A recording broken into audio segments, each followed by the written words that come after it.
That finger injury. Practice, and yeah, Jay took all the snaps on Friday. They were worried about him when he was taking the snaps because he had a little problem with his index finger on his throwing hand.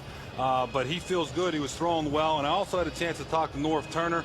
He's the offensive coordinator for the Miami Dolphins. He said, look for Chris Chambers to have a big day because Kansas City plays a lot of man coverage. They're going to try to get up there and stop Ricky Williams, so Chris Chambers will have a big day. Jay Fiedler, he doesn't have to throw the ball hard because Norv Turner's offense is all about timing. He's just throwing to the space. In a space, my grandma's 79 years old, and she said, baby, you know, I think I could get deep on Kansas City secondary. Simply because they're playing man-to-man. Every quarterback they've played has gone over 300 yards, and I don't look for the Kansas City Chiefs secondary to stop the Dolphins today. I got a funny feeling, though, about this game here. This could be one of those little sandwich games coming off, well, the Jets last week, and next week Miami takes on New England, and the Chiefs have been in every game. They're 1-2.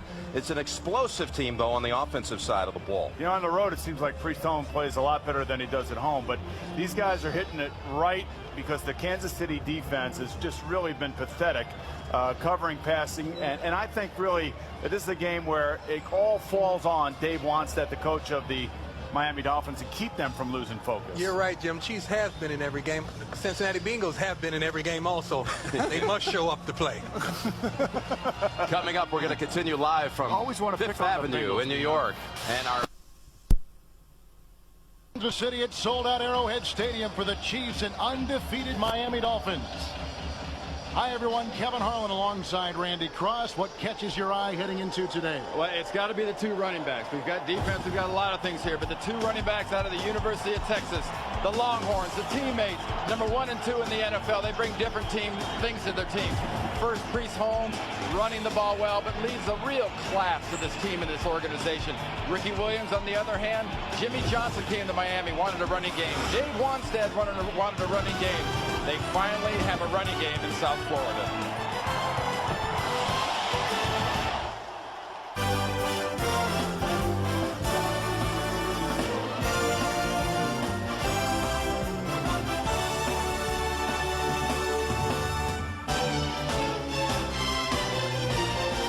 Welcomes you to the following presentation of the National Football League.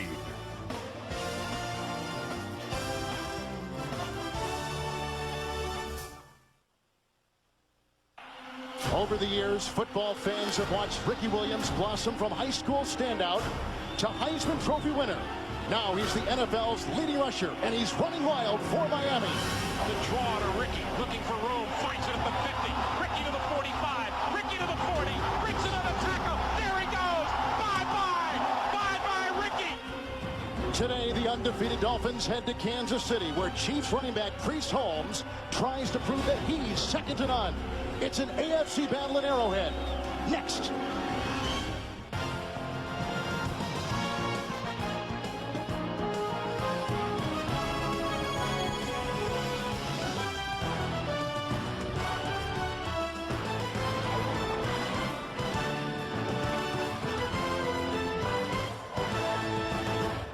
The Miami Dolphins, one of 6 unbeaten teams coming into today in the NFL with Randy Cross, Kevin Harlan. Can they stay unbeaten? Well, Kevin, we know it's such a game of emotion. Last week, Miami plays the Jets. Next week, they play the Patriots. A sandwich game. It's up to the veterans, not the coach, the veterans of the Dolphins to bring what they've brought the last 3 weeks and continue this run in the hardest stadium to play in when you're in this kind of game. This is an emotional place, and the Chiefs feed off it. All right, so the Kansas City Chiefs take on the Miami Dolphins. The kickoff is next here on CBS.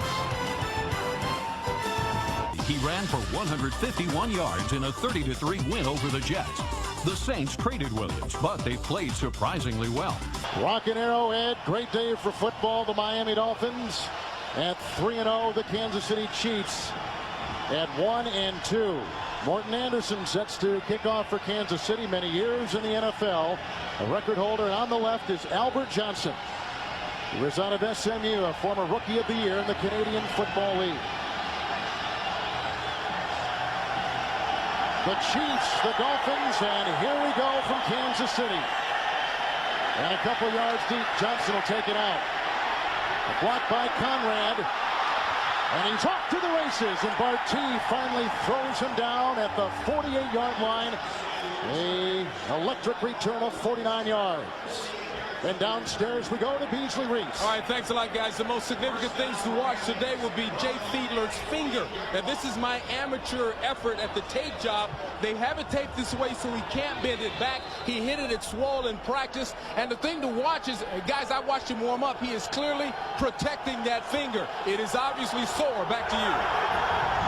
Thank you, Beasley, from the 48-yard line. First down and 10 yards to go for Fiedler. That's the talented rookie tight end, McMichael, in motion.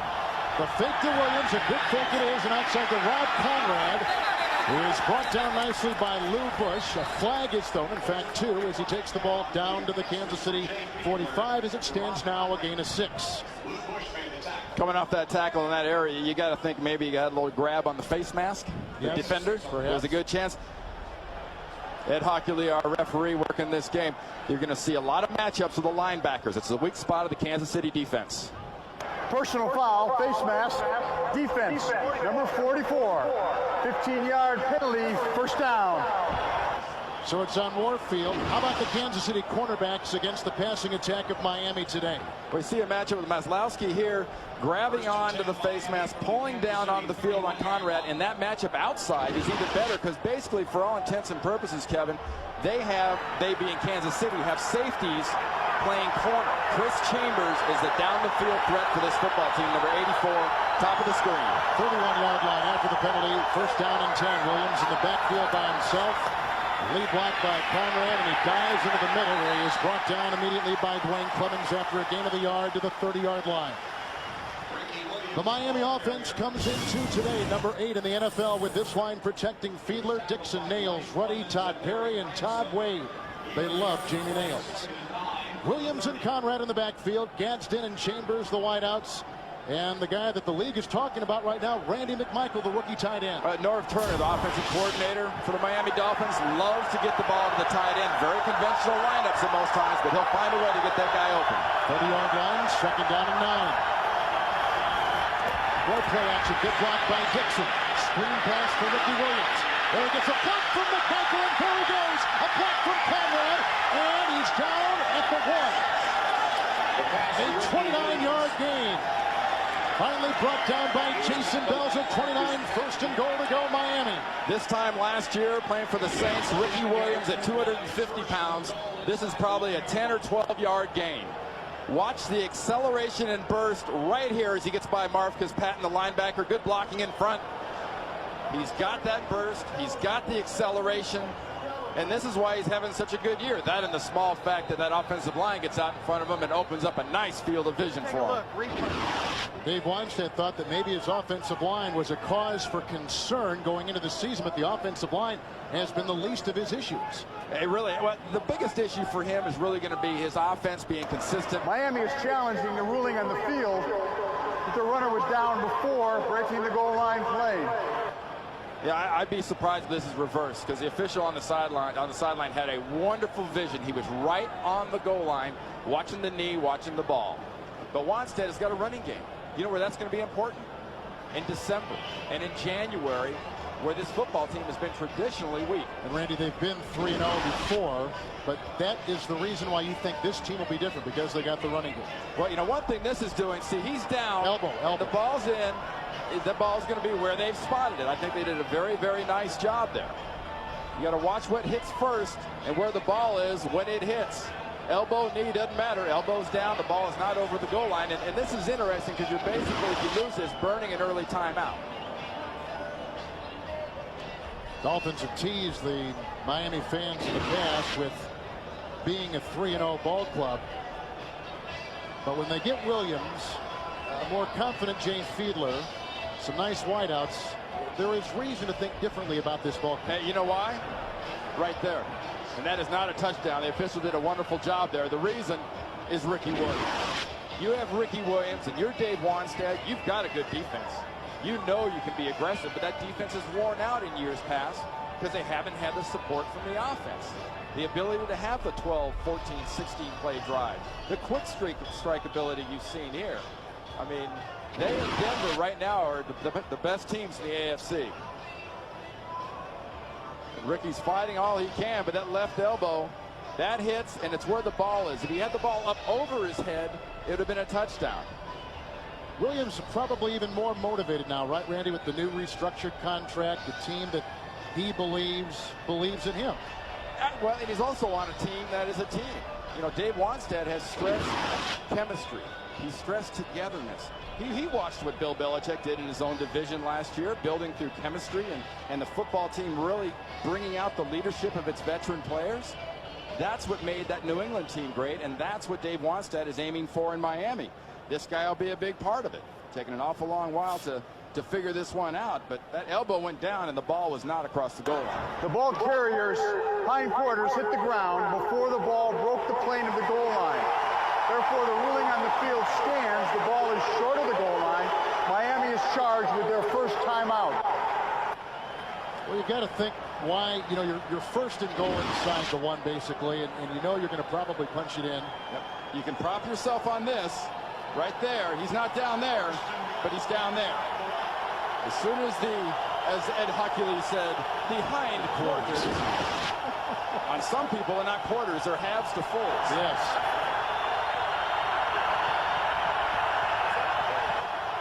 Dion Dyer has come in as a wingback at the top of your screen. Williams in the backfield, first and goal at the one.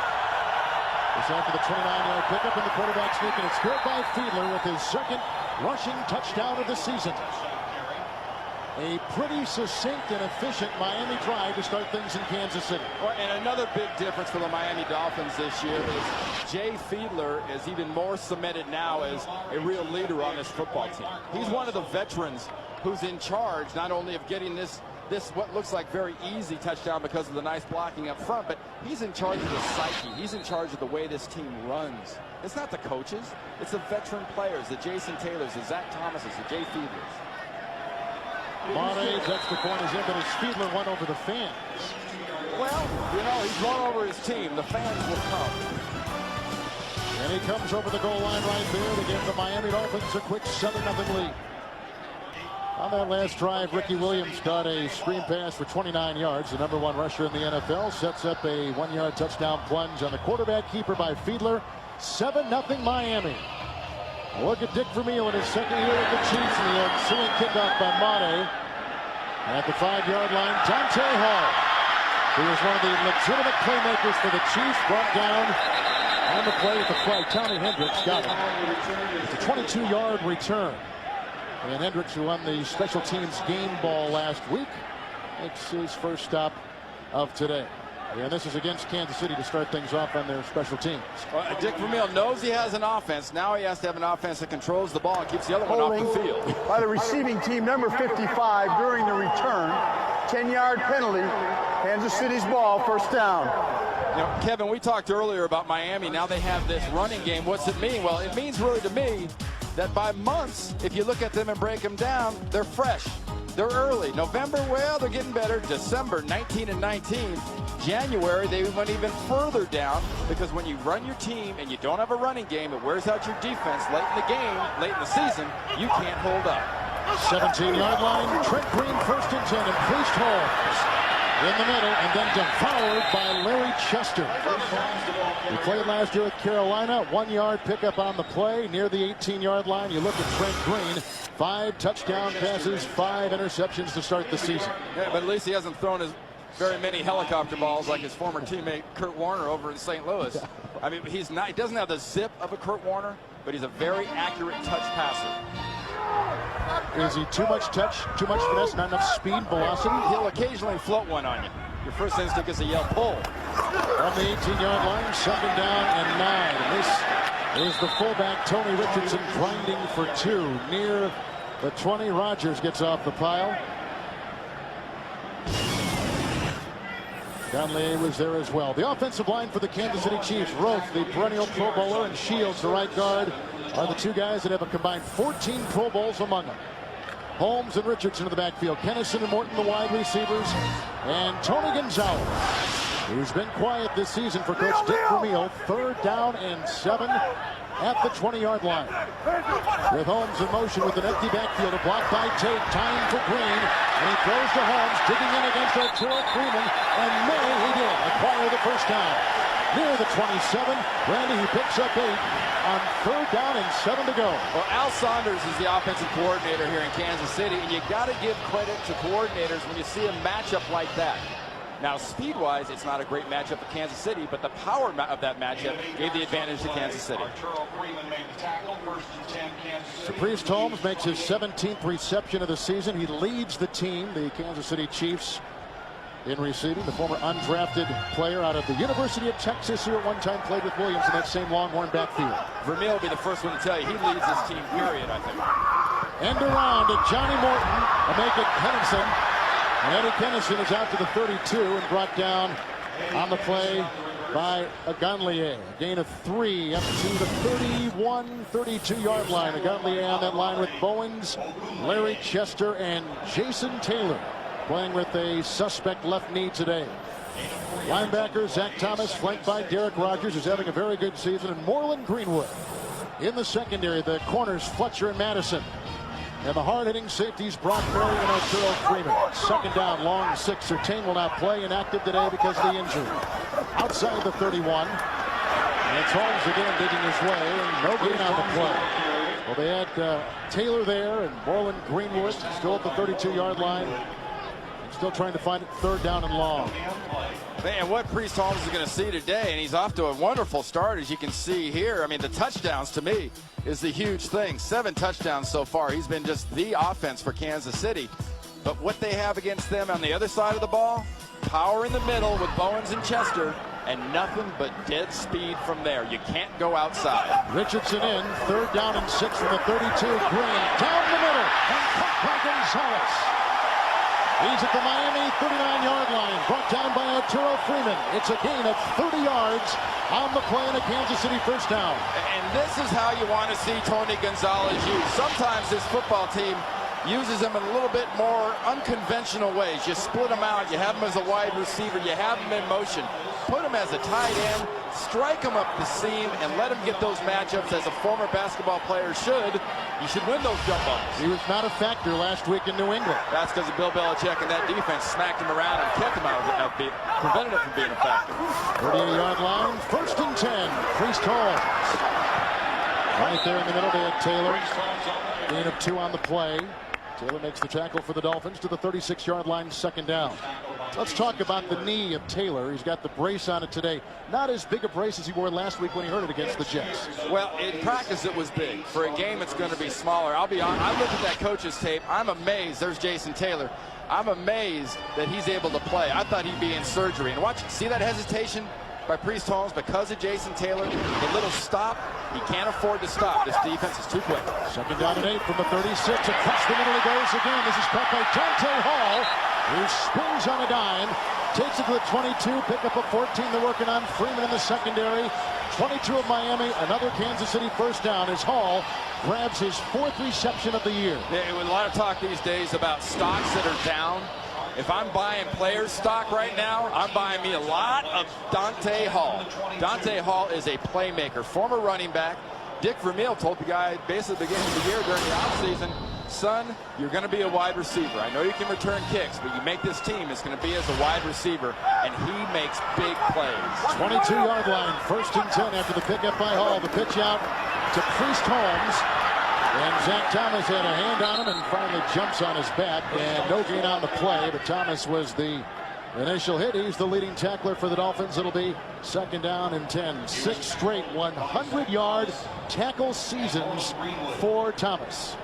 You see this defense, the way it's held up in these opening drives, but it hasn't seen an offense, especially a Chiefs offense, that's this versatile. I mean, the Jets were not even versatile. They were kind of non-existent last week because of the ability of this defense to shut them down and the Dolphin defense to score points and put them in a bad spot.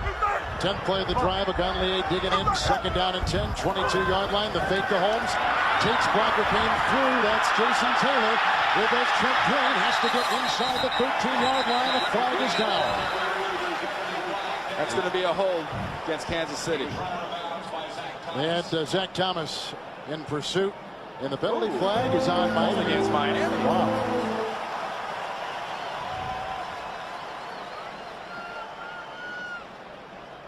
When Jason Taylor came over Tate, defense, number 59. 5-yard penalty from the end of the run. Automatic first down. That's Derek Rogers. As you see the expansion Texans on top. And look at Detroit on top. 10-0 over undefeated New Orleans. Some stories in the NFL coming your way. Hey, you want to talk about how much of a play emotion is in this football game, in our game right now? There's no other reason that Detroit should be ahead like that, because they're terrible. I mean, they're an insult to terrible teams. First down and goal inside the 9. Dolphins score with a Fiedler quarterback keeper. This is the subsequent drive by Kansas City. And Green stays with his block here. The pass and a touchdown reception made by Tony Gonzalez.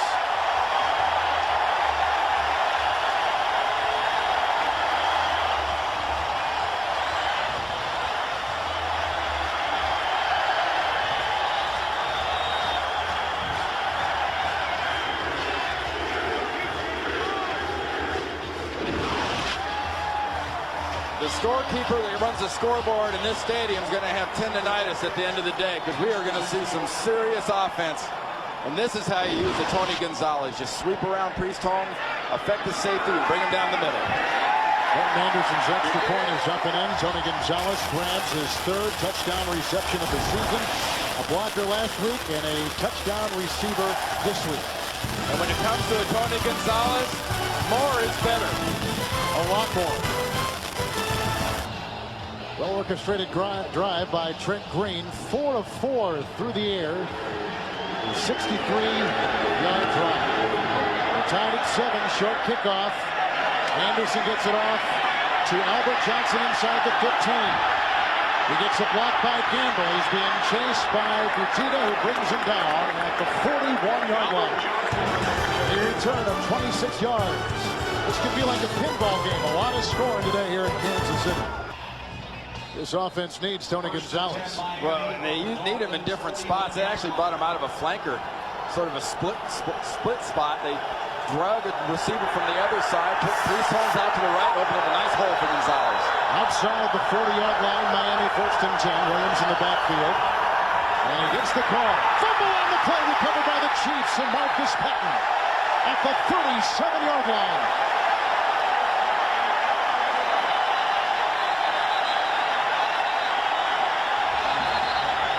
That is something that Dolphins have not done. They come into today #1 in the giveaway takeaway. They had 5 fumbles. They had not lost the ball until that one right there. Look at the penetration up the field by Hicks. Hicks knocks Perry off and just slaps the ball out of Ricky Williams' hand. That looked like an excuse me play. Only Tiki Barber has fumbled more times among NFL running backs than Ricky Williams. Penetration here by Hicks. Slaps the ball out. This is the kind of start you need if you're a Chiefs fan. You need a turnover, and you need this emotional kick. That is the 2nd fumble this season by Williams. He almost fumbled last week, but it bounced back in his chest. First down and 10. Good play action by Trent Green. Throws to Gonzalez. Great move on the side. On the linebacker, Rogers, who eventually makes the tackle at the Miami 33. It's a gain of 4. Bringing up 2nd down and 6. And Al Saunders, the offensive coordinator here in Kansas City, has the same sort of background, the Air Coryell, San Diego lineage that Norv Turner does on the other side. And if there's one consistent thing, it's, think back to the Kellen Winslows, think back to the Jay Novaceks, Gonzalez here, the young McMichael now with Miami. That is what those offenses need. There's Al Saunders right there. They need the tight end. It's a huge tool. 32-yard line, 2nd down and 6. Morton is in motion. Shotgun snap to Green, shovel pass home. They've been tapped away from Priest Holmes, who took it inside. They're going to call it incomplete. Incomplete pass. It's a pass. He never really had control. The ball hits the ground. Pass, it hit the ground, incomplete. 2nd down. That's the first incomplete pass. Correction, of the game. 3rd down. It is 3rd down. You're right. In hockey league. A referee. So now it's outside the 32. And 3rd down and 6. And the shovel pass, there isn't another pass in football that causes more, I guess, sort of emotional angst and excitement, sort of unwarranted-wise, from crowds at a football game, because you think that's a fumble. It looks like a quick flip and a fumble. 3rd down and 6 outside the 32. Here they come. Agonlier has Green. He throws it away. Incomplete pass. Agonlier made that happen. The original rookie free agent, who has come on strong, makes the play, and Kansas City has got to settle for a 3-point try. Look at the technique. Look at the soft shoulder by John Tate, 76, the right tackle for the Chiefs. Very, very soft. And look how quickly, just around the corner. When you draw it up, when you're doing your little defensive line coach geometry, and you want to show them the angle you're supposed to take, that's the perfect tight around the offensive tackle angle to get a quarterback. Here is a 51-yard field goal try by Anderson, as long as you're 39. And it's good, but barely over the crossbar. It's great when you're 42. It's barely good when you're 32. I know a lot of 42-year-olds that can't hit a sandwich that far, much less to kick a football. They're looking at one right here. So the Chiefs cash in on the Miami Dolphin fumble with Cleveland Anderson. One time that was the busiest train station in North America, Union Station here in downtown Kansas City, with Randy Cross, Beasley Reese, Kevin Harlan. 42-year-old Morton Anderson with a 51-yard field goal moments ago. It's the first time the Dolphins have trailed all season long. And look at this. He almost drives it out of the end zone. Wow. First time the Dolphins have trailed all season. Downstairs we go to Beasley Reese. All right, thanks a lot, guys. Running back Priest Holmes of the Chiefs has not had a lot of success. Brock Marion, safety for the Dolphins, told us what they plan to do. Shut down the inside, force everybody to bounce outside. With Miami's team speed, they can run it down. They've done so. What they did not count on was Trent Green having an excellent performance, completing 5 out of 6. We'll see what Miami can do now. Back upstairs. And Beasley with that 8 guys in the box. That's why Gonzalez is such a great weapon. Get your tight end open when the defensive backs are too far up. First down and 10 with the touchback at the 20-yard line. The fake to Ricky Williams. And now the pass goes outside the fullback, Rob Conrad, who's hit by Wesley at about the 27-yard line.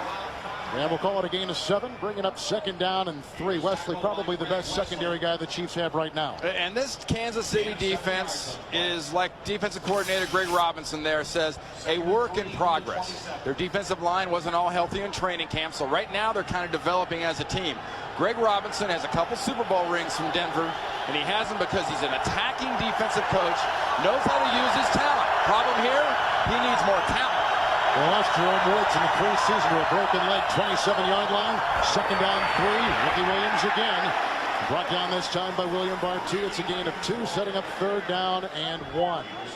Beasley mentioned Brock Marion in the Miami defense about getting the 8 guys in the box and worrying about the running game and stuffing them inside, and we're fast on the outside. Well, when you're facing Ricky Williams, if Brock Marion was on the other side of the field for Kansas City, I think he'd be saying about the exact same thing. We got to have 8 guys in the box, and we've got to get after Ricky Williams.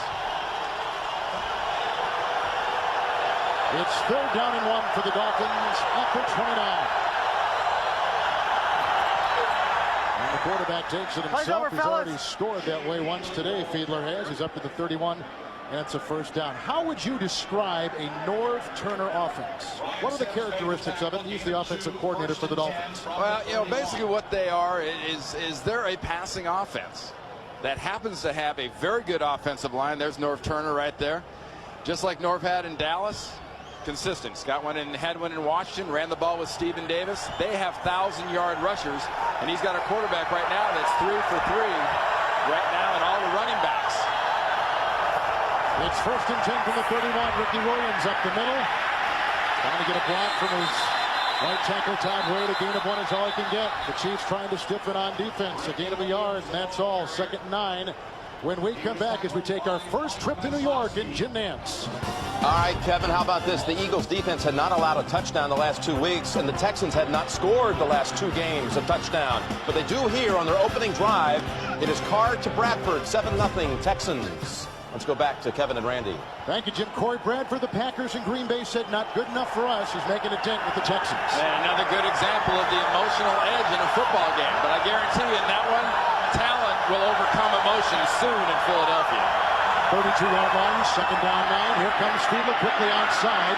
That's caught by Chambers, hit by Wesley, finally brought down by Bartee, close to a 1st down, a gain of about 9. He's up to the Miami 41. I mentioned these corners. In this case, in this case Barty, is they're safeties. They're not that fast. And the chambers and the slants and the little short techniques, Norv Turner, the offensive coordinator we were just talking about, knows down the field with blitzes, he's going to get man-on-man coverages with Barty and Warfield, and if they go to a third corner, or Corey Harris, that will be open down the field, and down the field means Chris Chambers.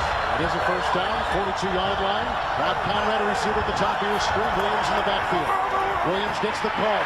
Barty hit him first.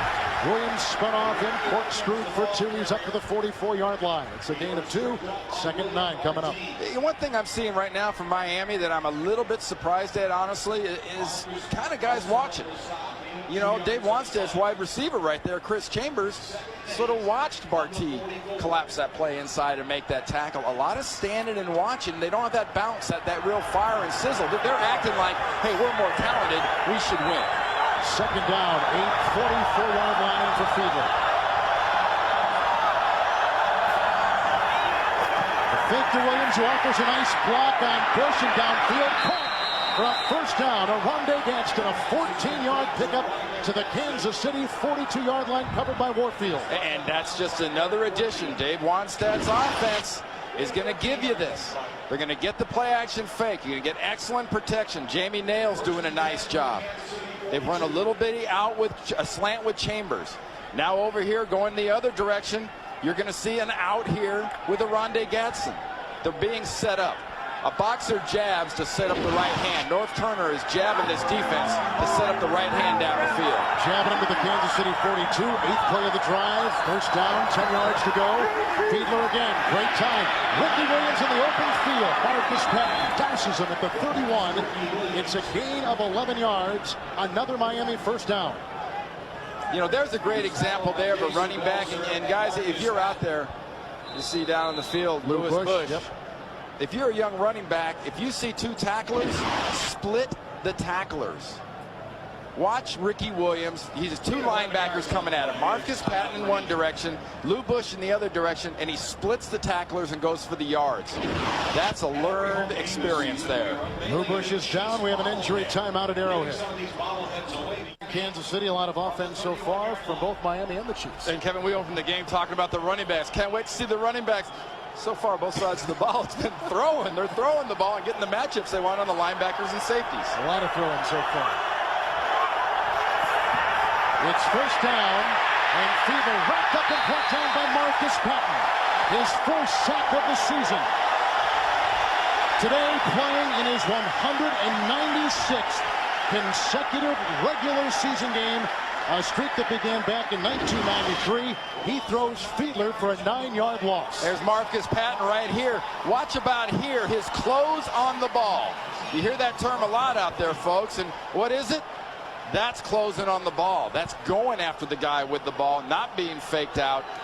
Marcus Patton, a veteran, really known for his strength and his hitting ability. Not the niftiest linebacker, but he was just nifty enough there. 2nd down 19 from the 40-yard line. Fiedler looking one way, going the other way. Dumps it off to Ricky Williams, who got a nice block from Chambers. And Williams plowing his way inside the 35. Wesley had him. Warfield got a knock on him at the 34-yard line. A gain of about 5-6 yards on the play. That'll bring up 3rd down, and still a long way to go for Miami. Yeah, I came up in the so-called West Coast offense, and it's very, very popular. It seems like everybody either runs, you know, Dave Wanstead's Norv Turner / San Diego style, or Bill Walsh's West Coast kind of offense. What I think is better about the West Coast, personally, is the quarterback has more safety valves. There's more check downs. There's quick passes over the middle, hit the tight end. Not in this offense, not as much. We're in the 2nd quarter. It's sold out Arrowhead in Kansas City. Jay Fiedler, a 1-yard touchdown plunge on the quarterback keeper, Tony Gonzalez. A touchdown reception, a 51-yard field goal by Morton Anderson. Miami right now in the midst of a 11-play drive, 3rd and 13. Robert Edwards is in the game. Miami at the Kansas City 34. Edwards will go on a pattern. Fiedler throws short, not to Edwards, but rather to James McKnight with his first reception of the season. He picks up 10, and he whittles his way inside the Kansas City 24. And still shy by a couple yards. Exactly. Walk me through this, Kevin. How do you whittle your way when you're running? Is that part of a stride? Is that like is it half a choppy? You inch your way. You chop wood. Choppy exactly, would be about a 2-foot stride, and a whittle stride would be about a foot. If I had to explain everything, you would be here all day. 42-yard field goal try by Olindo Mare, and that ties the game at 10. So Kansas City's defense holds Dave Wanstead out of the end zone, but they do tie.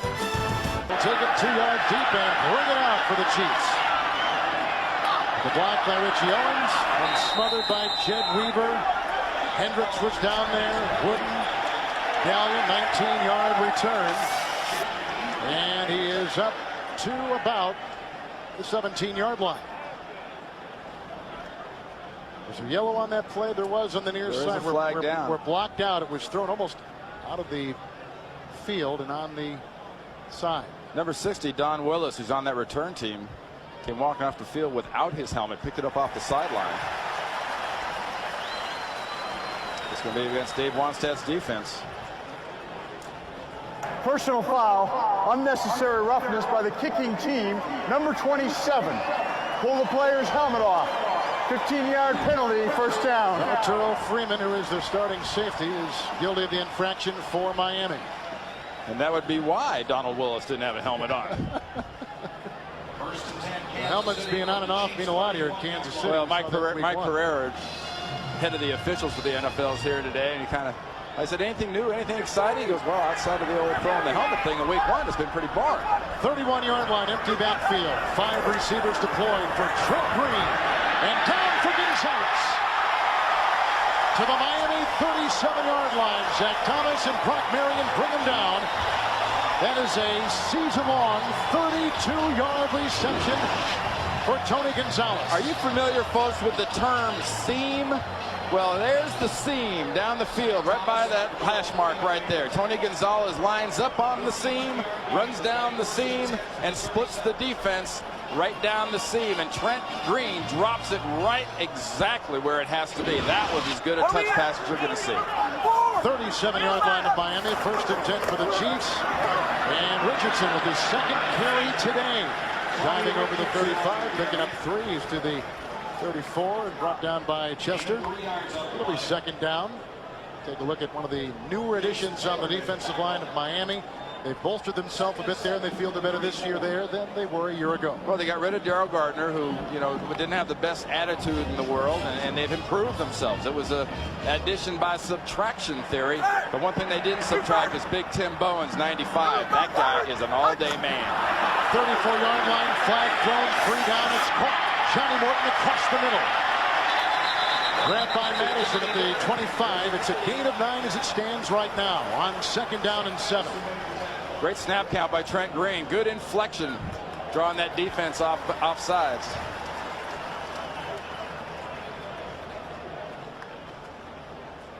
Offside, defense, number 59. The penalty is declined.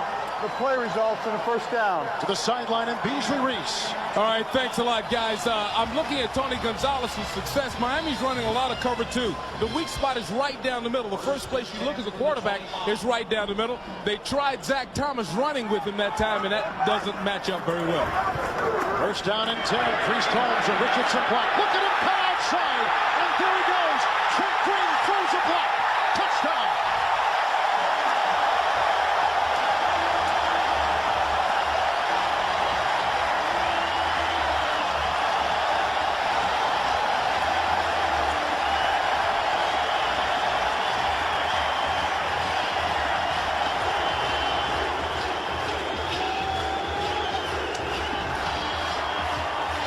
Do you have any idea, Kevin, how much a block like that buys you with your teammates? Watch Trent Green towards the middle, towards the end of the play, but look at the vision of Priest Holmes. Keith Rowan, the tight end coach, told me before the game, he's got the most unbelievable vision. There's the block by Trent Green. He can put that one in the bank with his boys in the locker room. But look at that. Go left again.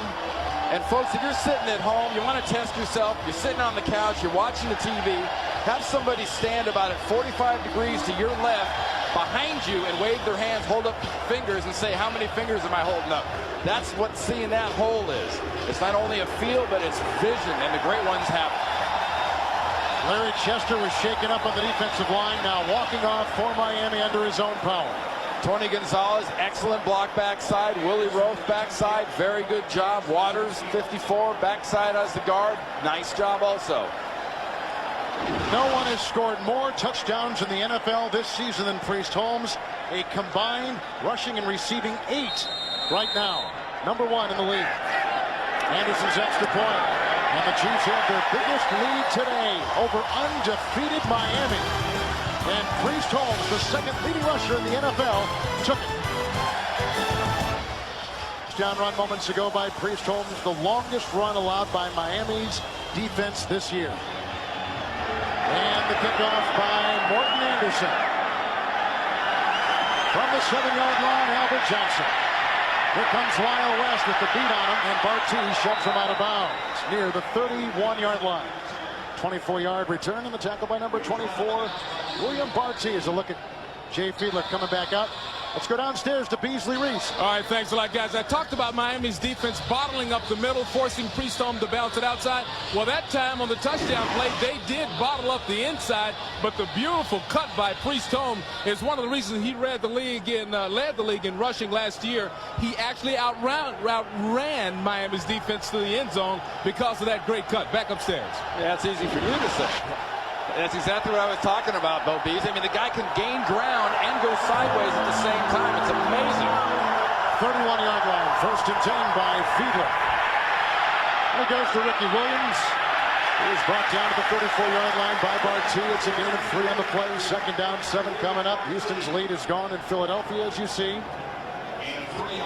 Talent shall prevail over emotion when there's that big a gap. Well, explain that then. 13-zip winless Detroit over undefeated New Orleans. Bourbon Street's open 24 hours. Dallas on top of St. Louis and other scores. Just inside the Miami 35, 2nd down and 7.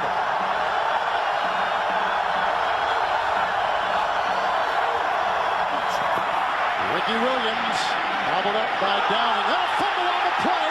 It's his 2nd of the day. And the Chiefs have recovered for a 2nd time. Unless they say he was down.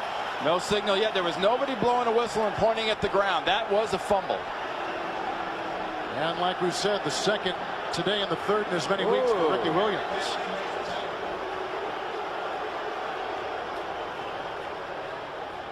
This is being looked at upstairs by the Kansas City coaches, I guarantee you. They'll challenge, I assume, although no flag has been sent out.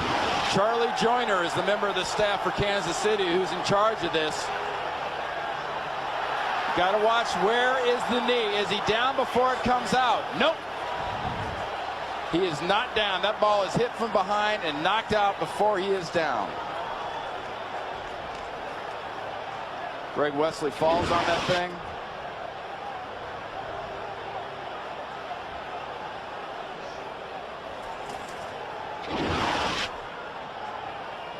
The blow will come in from this direction.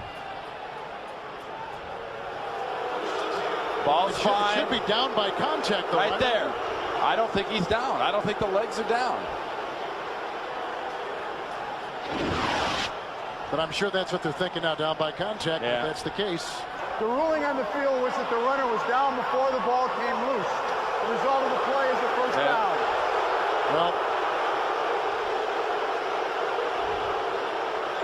yeah, he's mellowed, hasn't he, folks? My old college coach, Dick Vermeil, he still has that sparkle in his eye and that intensity when you talk to him. You know he might have mellowed a little bit, but not that much. Jay Fiedler, 9 of 9, passing today. Scored a touchdown on the quarterback sneak. 41-yard line, 1st and 10. The fake to Williams, there goes a flag.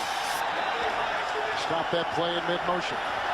Before the ball was snapped, ball start. Offense, number 82. 5-yard penalty, it's still 1st down. Jamie Nails, who has incredible upside on that offensive line from Miami, called right there, and that's the penalty situation you see. Well, there's a credible upside on this ball player because down below, especially down below that 66, there's a lot less of Jamie Nails. He was 390 pounds. He talks about how at the end of a game his knees and ankles were numb when he was at Buffalo. Couldn't get out of bed on Mondays. I'm surprised he got out of bed Monday through Saturday. the heck of a play on Sunday. He's down a bunch, about 60 pounds. And boy, can he move well. They love him here. First and 15 from the 36. Chased on the play by Owens. The former Dolphin, as Fiedler almost throws it away. Richie Owens was on the heels. The pass intended for Gadsden. Incomplete pass. His first incompletion today. Let's go to New York and Jim Nance. All right, thank you, Kevin. The Eagles are in. It's McNabb to Staley, and Staley dives in from a yard out. 10-7 Eagles, minute and a half into the second quarter. Let's go back to Kevin and Randy. All right, Jim, thank you. The Eagles fresh off 2 30-point victories. They're hot, and they're getting on top of And Donovan McNabb, fresh off a brand new contract. $122 million. I'd say put up. Second down, 15-36. Fiedler with time, throws downfield, intercepted by Warfield. It went through the hands of Chambers. And Warfield is down in a fight and a flag. Fight is broken up, flag is down. Second Miami turnover, Warfield's first interception of the season. Now they picked up the flag. Flag has been taken away. Interception stands. The Chiefs get the ball. When you throw this type of pass, you're trying to fit it in between the zones, over the linebackers and inside the defensive backs.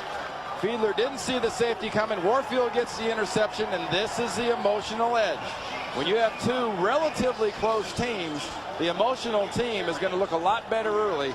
And boy, Kansas City looks a lot better than Miami right now. The number one team in the giveaway takeaway in the NFL, coming in at +8 today, is already -2 this afternoon. With a fumble by running back Ricky Williams, an interception right there off Fiedler, just his second interception of the season. And we've seen Kansas City getting the ball to Tony Gonzalez. Beasley's talking about the cover 2 and how that's really good for a tight end. Well, how much of Randy McMichael have we seen, the young tight end from Miami? Not very much, because the defense has shut him down. They challenge him on the line of scrimmage. The Chiefs will have it at the 42-yard line. Let's go across the USA with Randy Cross. Just a little something to think about what went around the league and what's going on in the NFL these days. The Randy ratio. He's an opera singer, folks. Me, me, me, me, me. He might be a winner at the bank, but he's a loser as a teammate. A lot of teams right now struggling. Dog check, especially in with the Jets and the Redskins, because they've had history of quitting on coaches before. You got to be careful. That team will leave you if you let them, and don't be fooled. I'm not going to be like our guys in the pregame show, kind of burying the St. Louis Rams. You give me the Rams and you give me the Steelers and all their losses. You can have teams right now like Carolina and whatnot that have got off to these huge starts. They're 3-0. Everything's going to be fantastic. We'll go to the end of the year and we'll see how these so-called bad teams right now finish up. We're talking about Randy Moss, the wide receiver for the Vikings. A bizarre story out of the Twin Cities. And he will start, though they say, tonight in Seattle. He has way too many apologists and enablers. And if you don't know what those words mean, look them up. He's got lots. 42-yard line after the interception of Fiedler. First and 10. Oh, there goes Kennison moving right bottom of your screen, the wide receiver. So he's called. Chiefs come into today. Full start, offense, number 87. 5-yard penalty, still first down. 2 straight losses. Lost last week in overtime to New England. Lost here in their home opener to the Jacksonville Jaguars. And Dick Vermeil knows, he's got an excellent offense. It's up to the offense in this game to kind of keep things going. When you get a chance, score the points. Don't be over anxious. That looked like a case by Kennison of just being a little over anxious to get down the field. 37-yard line, first and 15. Here goes Hall. Got down by Fletcher along with Moreland. Greenwood, loss of a yard on the play. And that'll be second down. The next halftime report is up next. Jim, Dion, Dan, and Boomer getting ready with special guest Peyton Manning. Those scores and highlights all coming up in the next halftime report. That was a terrific show this morning. Well, it was 3 guys. I was glad to see they were going over a little play action fake. Yes. Boomer was a great guy at hiding the ball. Peyton might be the best I've ever seen. Dan Marino didn't have to play action much because everybody knew he was going to throw it every time anyway because he didn't have a running game. Tell you, he was good with Steve DeBerg, a former Kansas City quarterback.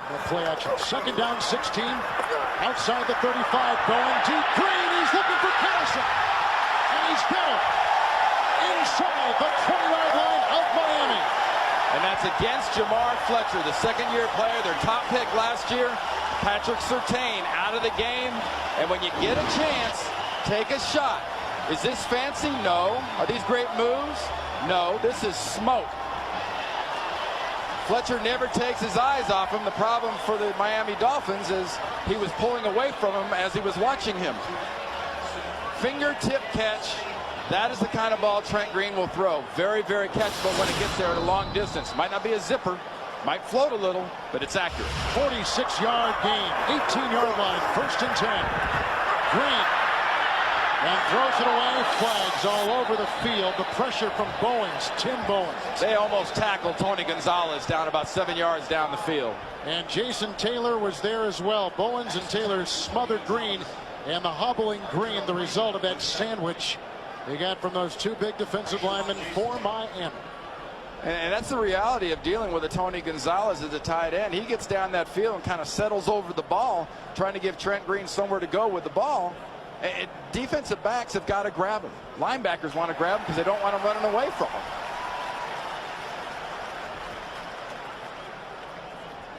There was not a foul for intentional grounding. Number 88 was in the area. There was pass interference defense. He needs to get the number right. Yeah, which one of those guys was grabbing Tony? Who are we blaming?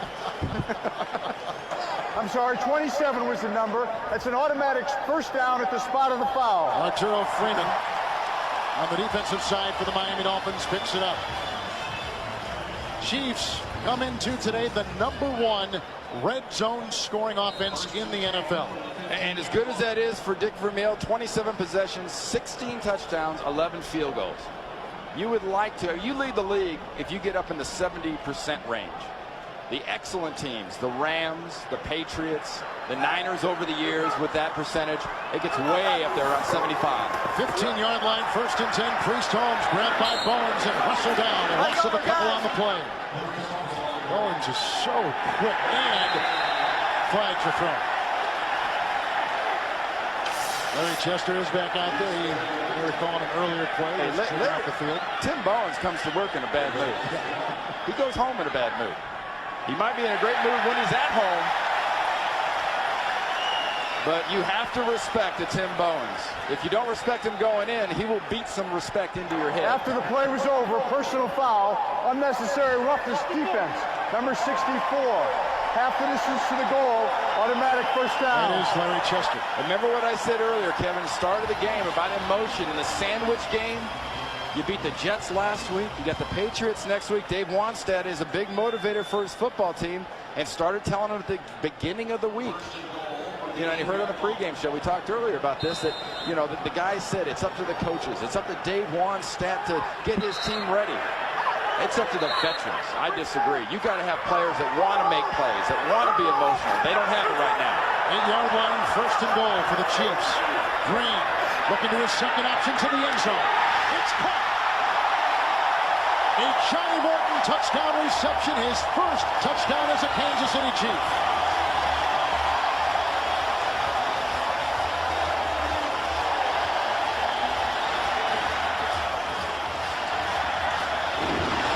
We were in Denver last week where Brian Griese takes a lot of grief because, you know, he's not this or he's not that. And Trent Green has taken a lot of grief here in Kansas City for having a soft arm and not being the best quarterback in the whole deal. They could do better. Find me somebody that's going to thread it better than that. Touchdown pass down to Kennison. Trent Green's got it going on today. Kansas City has scored every time they've had the ball today.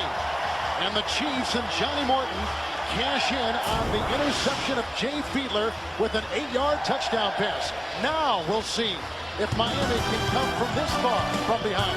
They've not done it all season long. They trail 24-10. Johnny Morton phone it home. He's there. Just got a touchdown for the Chiefs, 24-10. The Chiefs. What about Miami's offense now as we readjust? They've not been in this position all season long. I think what we're seeing is a greedy football team. I think coming in, they got to this position by running the ball. Jay Fiedler's got 12 passes. They only have 8 runs. The mentality seems to be we got stuff down the field. We can get the ball to our receivers. Well, you know, the reason you got the ball to receivers so well weeks 1 through 3 was Ricky Williams was softening up the defense. This is not a very soft defense right now because they're not running the ball as much. Anderson's kickoff Albert Johnson deep back, and from the 9-yard line. Finds a seam. Fujita got him as he was coming through that flank. Omar easy there as well. 27-yard return.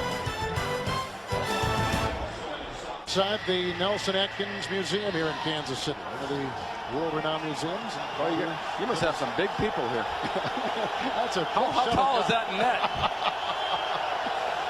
All right, Miami takes over again. Decent beginning field position, 36-yard line, trailing 24-10. It's Ricky Williams. Ransom is there along with Eric Hicks, a gain of a couple on the play. Williams today, 7 carries, 9 yards. They spot this ball outside the 37. And we talked about the running game, Kevin. If you have to pick, if you have to point at a group, I don't think you point at Norv Turner or Wanstead or Ricky Williams or Jay Fiedler. The offensive line of the Miami Dolphins. If this team won't have attitude and it won't have that kind of mean-spiritedness and bounce and emotion, it's up to this offensive line up front of Ricky Williams to make the difference. Where's McMichael, the rookie tight end? He's getting stoned at the line. They're not letting him off. 38-yard line. Second down 8. Fiedler. He's chased by Clemens, who may have gotten a hand on the pass. It's an incomplete pass. It'll be 3rd down and 8 as Dallas continues to lead over the St. Louis Rams, the winless St. Louis Rams. And look what Jacksonville, who was off last week and last game, played in Kansas City and beat them, and Buffalo on top of Chicago. You talked about St. Louis is losing this game today. I heard him talk about it on the pregame show. Boomer says it's the offensive line, which I'd expect any quarterback to say. Kurt Warner looks different. Kurt Warner was not throwing helicopter balls. I'm sorry. Earlier he wasn't. He is now. 48-yard line. 3rd down and 8. Williams out. Edwards in the backfield. Fiedler going deep and looking downfield. Broken up beautifully. Warfield got in the way of Chambers. What a defensive play by Eric Warfield, playing today with a sore left calf. And it's 3 and out for Fiedler in the Miami offense as Warfield has great coverage on Chambers. This is open. Throw it out in front of him, a little flatter. The ball comes in there as on a big arc, and that gives Warfield that time to catch up. But that's the play down the field going in. I think Norv Turner and Jay Fiedler in this offense knew they had deep down with Chambers. Mark Royals to punt. High and hanging, and Dante Hall looks into the sun, and he fumbles the ball, and Craig Gamble was right there and smothers Hall, who smothers the ball after the 49-yard boot. All right, our NFL.com poll. Which rookie has made the biggest impact thus far of the season? We got one of the great names right there, Randy McMichael in the middle. Who do you think? All of them. Yeah.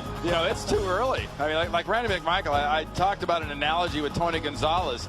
I said, where are you right now? He goes, well, I'm only 3 games in, so I'm not going to brag on myself too much. And 3 games in, you've had a 100-yard game out of Portis, big sacks out of Peppers, big catches out of McMichael.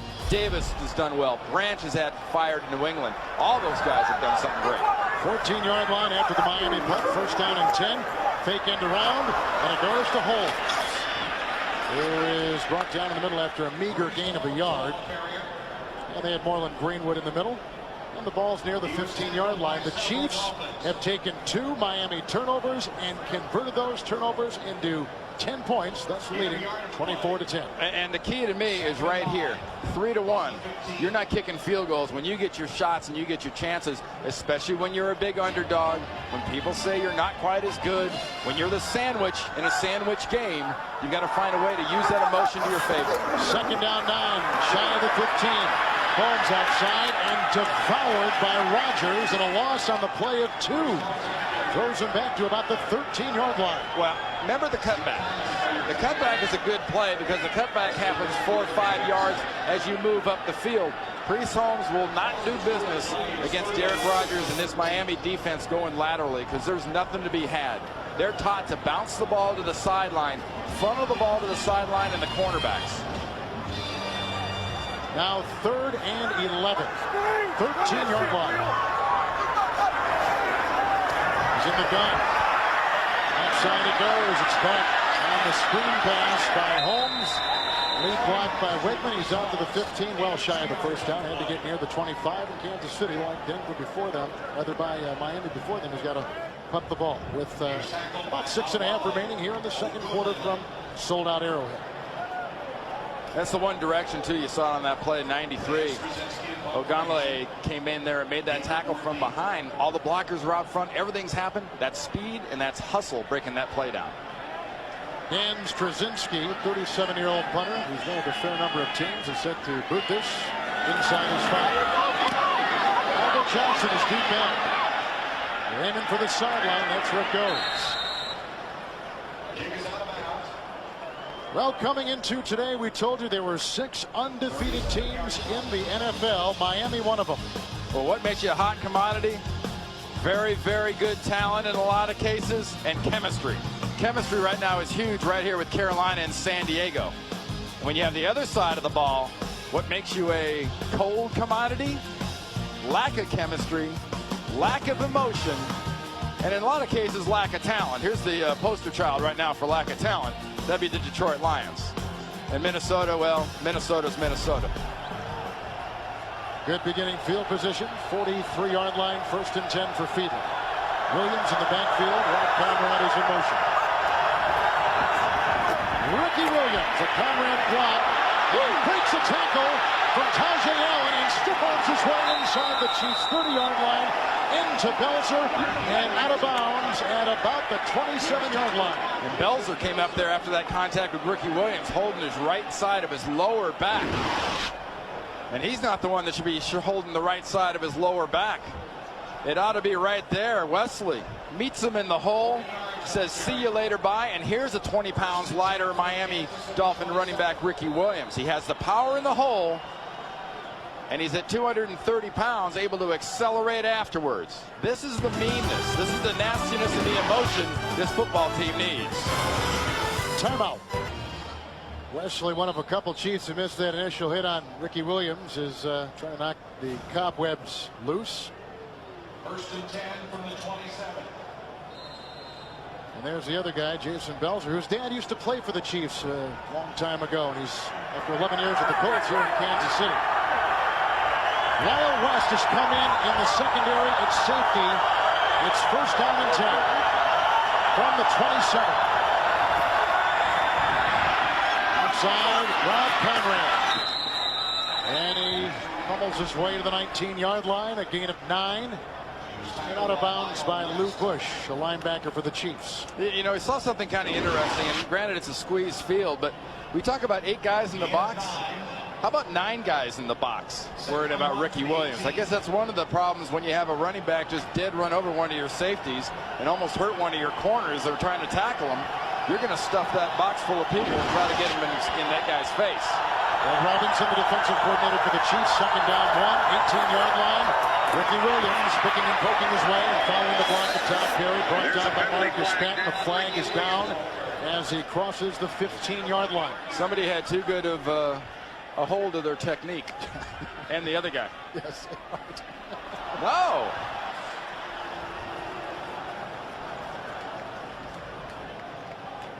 Holding, defense, number 92. 5-yard penalty from the end of the run and an automatic 1st down.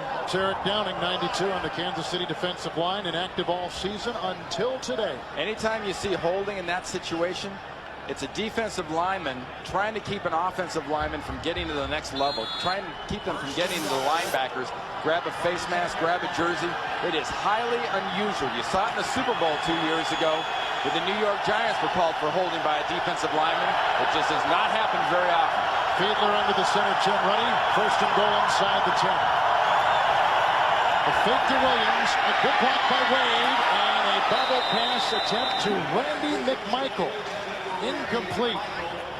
That's the first time they've gone to the rookie tight end today. Belzer was covering, 2nd down goal inside the 10. And the difference we've seen just in that one pass is Miami's trying to get the ball to McMichael sort of going sideways. And Dave Wanstadt's defense has seen Tony Gonzalez getting the ball going up the field, going vertically, getting up the field instead of going horizontal. 2nd down goal inside the 10.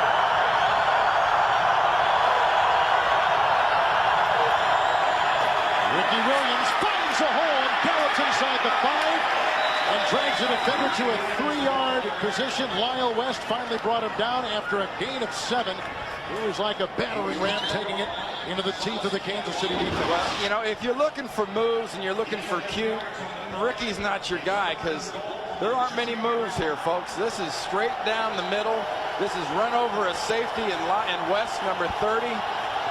And if not for a good job and support late coming from the backside by Wesley, or I'm sorry, by Belzer, that would have been a touchdown. 3rd and goal outside the 2. Jed Weaver has been brought in as an extra tight end. Williams, look out from the side because here comes Dwayne Clemens. And Maslowski in there. And Ryan Sims, the rookie #1 pick out of North Carolina. It's 4th down and goal. If you're Dave Wanstead, what do you do? I'm tempted with a Ricky Williams in this situation to go for it. But emotionally, what do? Emotionally, I think you take your points, get them on the board, and get out of here. We'll talk it over as Dave Wanstead has burned his 2nd timeout. Interesting play coming up. A decision on 4. Dolphins have scored every time they've had a goal-to-go situation this year. This will be number 10. The previous 9 goal-to-go situations, 6 touchdowns, 3 field goals. If I'm Dave Wanstead, I feel a lot more comfortable right here going for this if it was 9 possessions and 9 touchdowns. You've gotten to this point, doing what you had to do. You featured Ricky Williams, making people look bad.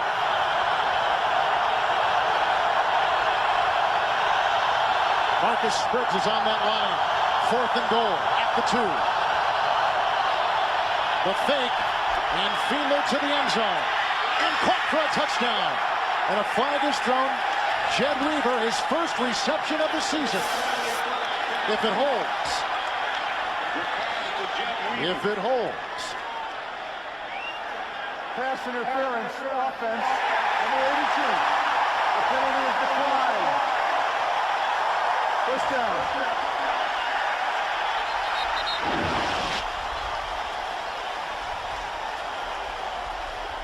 Plenty of time, and plenty of time in that situation, Kevin. There's always going to be somebody back towards the end of the back of the end zone. Correction. The result of the play, since it was a touchdown, we will replay the down. Yes, thank you. I was going to say, how can you decline it? 4th down.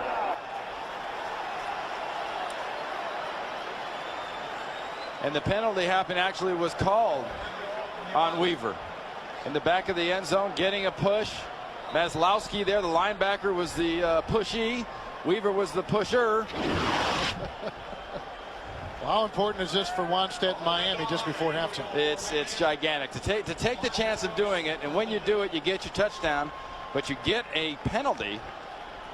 I mean, you're going to get points here with Linda Mara. You've got to think about 99.9% of the time from this part of the field.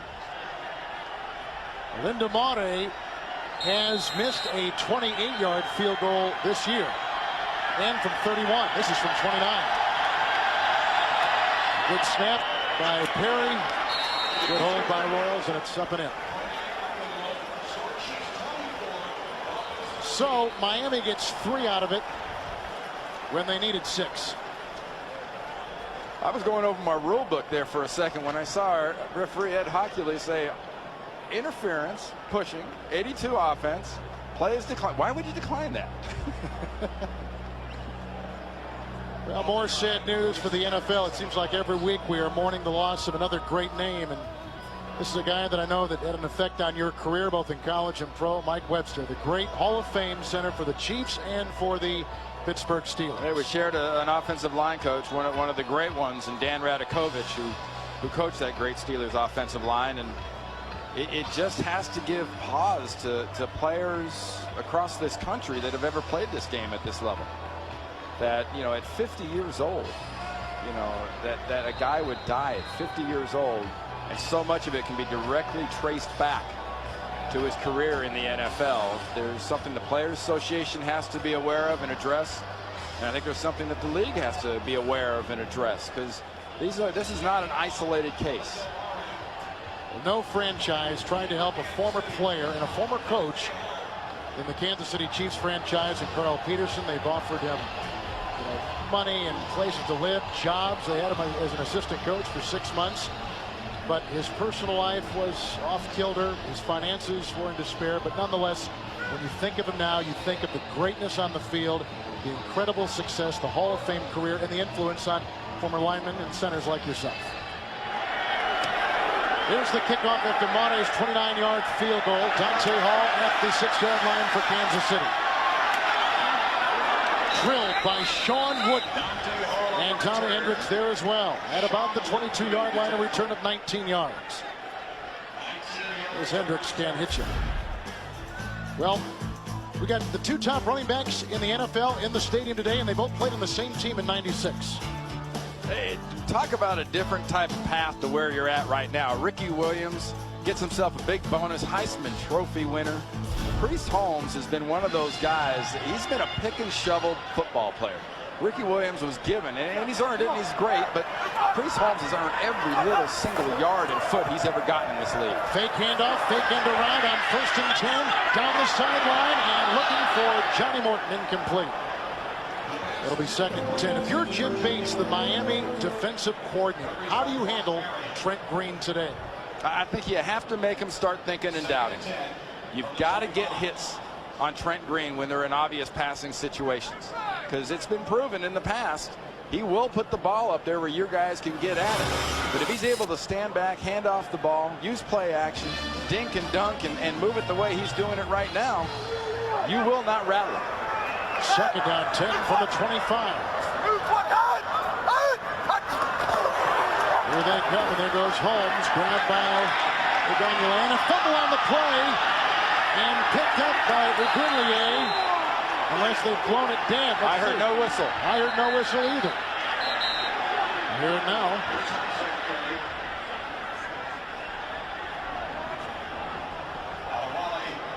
And his forward progress had been stopped. He'd been stopped and spun. The ball came out late, but if there's not a whistle, you've got action. The runner's forward progress was stopped before the ball came loose. 3rd down. Hey, you heard just right at the edge there, great audio of the defensive players. You didn't blow the whistle. The ball was out. Well, and the key really is the Ugonulana right there. Watch the forward motion. That's stopped. He's going down. Now the ball's out. And I think a lot of this, too, is, Kevin, is we talked about Mike Pereira, the director of officials, who's here at this game. So much in the league now is to protect the players. Not only the quarterback, to protect the players and keep them taking unnecessary shots. 22-yard line, 3rd and 13 with the loss. Rope with the block, time for Green. Incomplete. Looking for Dante Hall and a cross at the 35. Incomplete. 4th down. Gamble covering. Well, quarterbacks have been taking a lot of heat for their team's losses this year. This week, Phil Simms sets the record straight and says when a team loses, it's not always because of the quarterback. Read what else Phil has to say at NFL.com or America Online. Enter keyword NFL.com. You get too much credit and you get too much blame. If you get too much credit, you can't get enough blame. Well said. Ta-dum-thum. Second consecutive 3-and-out for the Chiefs.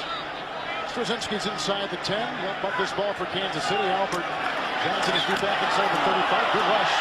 Hunter goes down. No yellow on the play, and out of bounds it goes near the 45-yard line. And Miami again will get great beginning field position. Straczynski still down, but again, no yellow. And Hockey Lee was right there watching every step, every hit. He's holding that lower left leg. That's his plant leg as a right-footed kicker. 34-yard punt. Straczynski is down. Watch the left leg. Plant, kick, roll in. He actually got kicked in the back of the leg by his own player.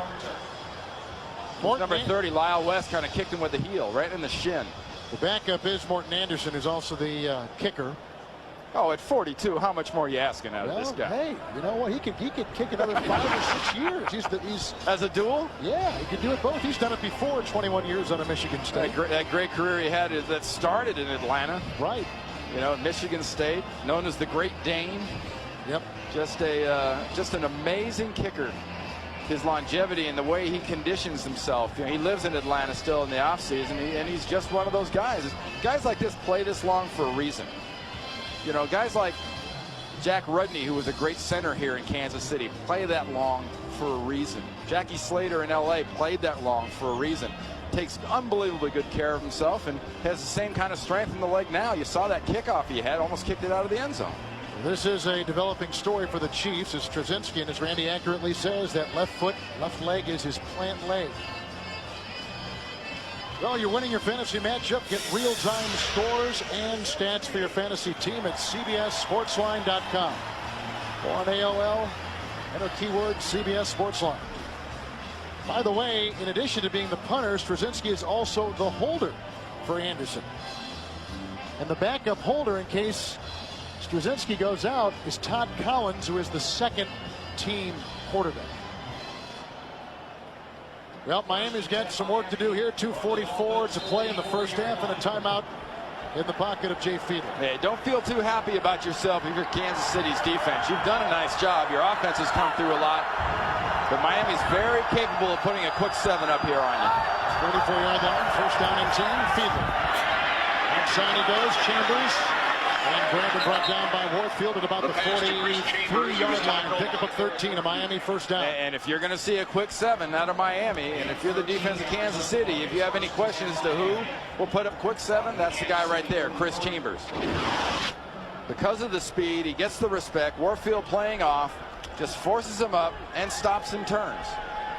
That's one of those patterns that I don't think enough players and people around the league really appreciate the timing that goes into that chemistry between the quarterback and the receiver. Well, there's a lot there. 43-yard line, first down and 10. He throws the ball, caught by McMichael for his first catch today. And the rookie tight end out of Georgia takes a couple with him on his back to the 30-yard line to pick up a 13. And now Miami will watch the 2-minute warning descend upon them. Stopping the clock, and they're on the move, and they trail 24-13 in Kansas City. On the Kansas City punter, Straczynski down there, and Kevin Harlan alongside Randy Cross. Pretty important drive coming up for Miami. Pretty important. More important for Kansas City. You've done all this work for so far in this first half. You can waste a lot of it right here with letting this football team get away and let them get into the end zone. Miami has a little bounce and a little swagger to them right now. They got a little history behind them too, and you can see inside 2 minutes. First and 10, 30-yard line for Jay Fiedler. Nice time to the sideline, caught by Oronde Gadsden, grabbed by both Warfield and Marcus Patton. It's a gain of 14 yards. He's to the 16-yard line. Now the key for Dave Wanstead's football team is finishing the deal. Just close the deal here, and the deal is closed with a touchdown. They held you to a field goal on the last possession. You got great running out of Ricky Williams, but you got a penalty that made you kick a field goal. Close the deal with 6. 16-yard line, first and 10 for Fiedler. The fake to Williams. And then the pass to Ricky with Marcus Patton on the trail. No gain on the play. Back to the line of scrimmage. Back to the 16-yard line. It'll be second down. You got a chance here. I'm going to use it's kind of a strange term, so sort of stay with me, Kev. This is either going to be an oh yeah score, which is a field goal for Kansas City, or an uh-oh score for Kansas City. Because if Miami gets 6 here, for all the confidence and everything else in the Chiefs, there'll be a team kind of, uh-oh, here come the Dolphins. Second down and 10, 16-yard line. Dolphins have a timeout. T-Foot Ward is in. Outside, Ricky Williams gets the one-handed pass. Stiff arms his way into Barty. Stops the clock. Running out of bounds at about the 12 or 13-yard line. And on the play, he picks up 4. Roughing the passer against Miami. Oh. Against Kansas City. Kansas City, I mean, yeah. Exactly. That's an uh-oh Personal penalty. foul, roughing the passer. Defense number 99. A blow with the elbow to the quarterback's head. 15 yards, half the distance to the goal, first down. Right defensive end, Dwayne Clemens. Now, I mentioned earlier about the NFL is going to take care of players, make sure they're not exposed to unnecessary hits. Oh.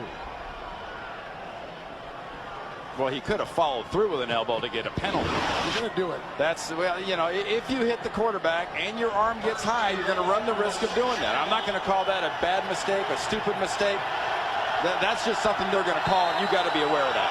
Inside the 7, shy of the 6, first and goal for Miami. One timeout, 40 seconds to play in the half. Fiedler to Chambers, the catch, and out of bounds. That's the headlinesman, Mark Hittner, who makes the call on the side. Incomplete. Second down and goal. 36 seconds to play in the second quarter. And Greg Robinson, the defensive coordinator of Kansas City, knows who the problem guy is. Problem guy is the outside receiver, Chris Chambers. That's a heck of a catch. Ball, but he lands out of bounds. So often you see crossing patterns come out of those bunch formations. Nice pass, nice touch. No good, only in Canada. Robert Edwards is in. Second down, goal at the 6. First carry by Robert Edwards, weaving his way inside the 5 and digging his way to the 1. Tackled by Peck. Holding against Miami. Flag on the Dolphins. That levels out the uh-oh penalties.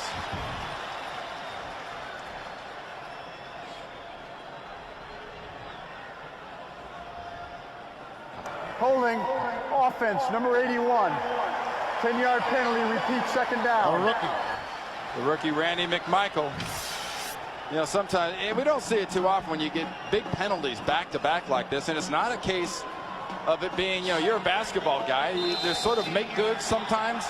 You get a call that's kind of touchy on one side. Basketball, they'll call something on somebody else. Second down and goal at the 16. Find Chambers if you're Kansas City. And Fiedler goes underneath. It goes to Robert Edwards. Getting the beat on him is Maslowski. And powers him out of bounds at about the 13-yard line. Clock at 22 seconds. Dolphins again with that timeout. A gain of 5 on the play. Nice job by Greg Robinson's defense from Kansas City of taking things away down the field. They're not even getting anything back into the end zone. They're making him dump the ball off short. As bad as tackling is in the NFL, some part of you wants to say, well, how bad is dumping it short because so many guys aren't tackling well. But right now, Kansas City is doing a great job of tackling, especially Maslowski on that last play. Inside the 12, third down and goal. The shotgun snap by Ruddy. Here comes the rush, and the pass is caught. A gain of 4 on the play to Dedrick Ward. He's at the Kansas City 7. The clock continues to tick. The Dolphins have a timeout. Fiedler's going to sit there and tell him when he wants the clock stopped. And they'll try for the field goal. And this is pretty good for Miami, but it's real good for Kansas City. This is the oh yeah score if they get a field goal. You don't mind giving them 3 in this shot. Nextel halftime report. Getting ready and organized in New York for you, Jim, Dion, Dan, Boomer, and special guest Peyton Manning. Scores and highlights a very roller coaster day in the NFL. Teams that weren't supposed to win are winning, like right here in Kansas City. Coming up next on the Nextel halftime report. And if you're Jake Vermeil and you're going in at halftime right here, you've really got a great positive. You've got everything you've done in the first half, and now your defense has stopped them.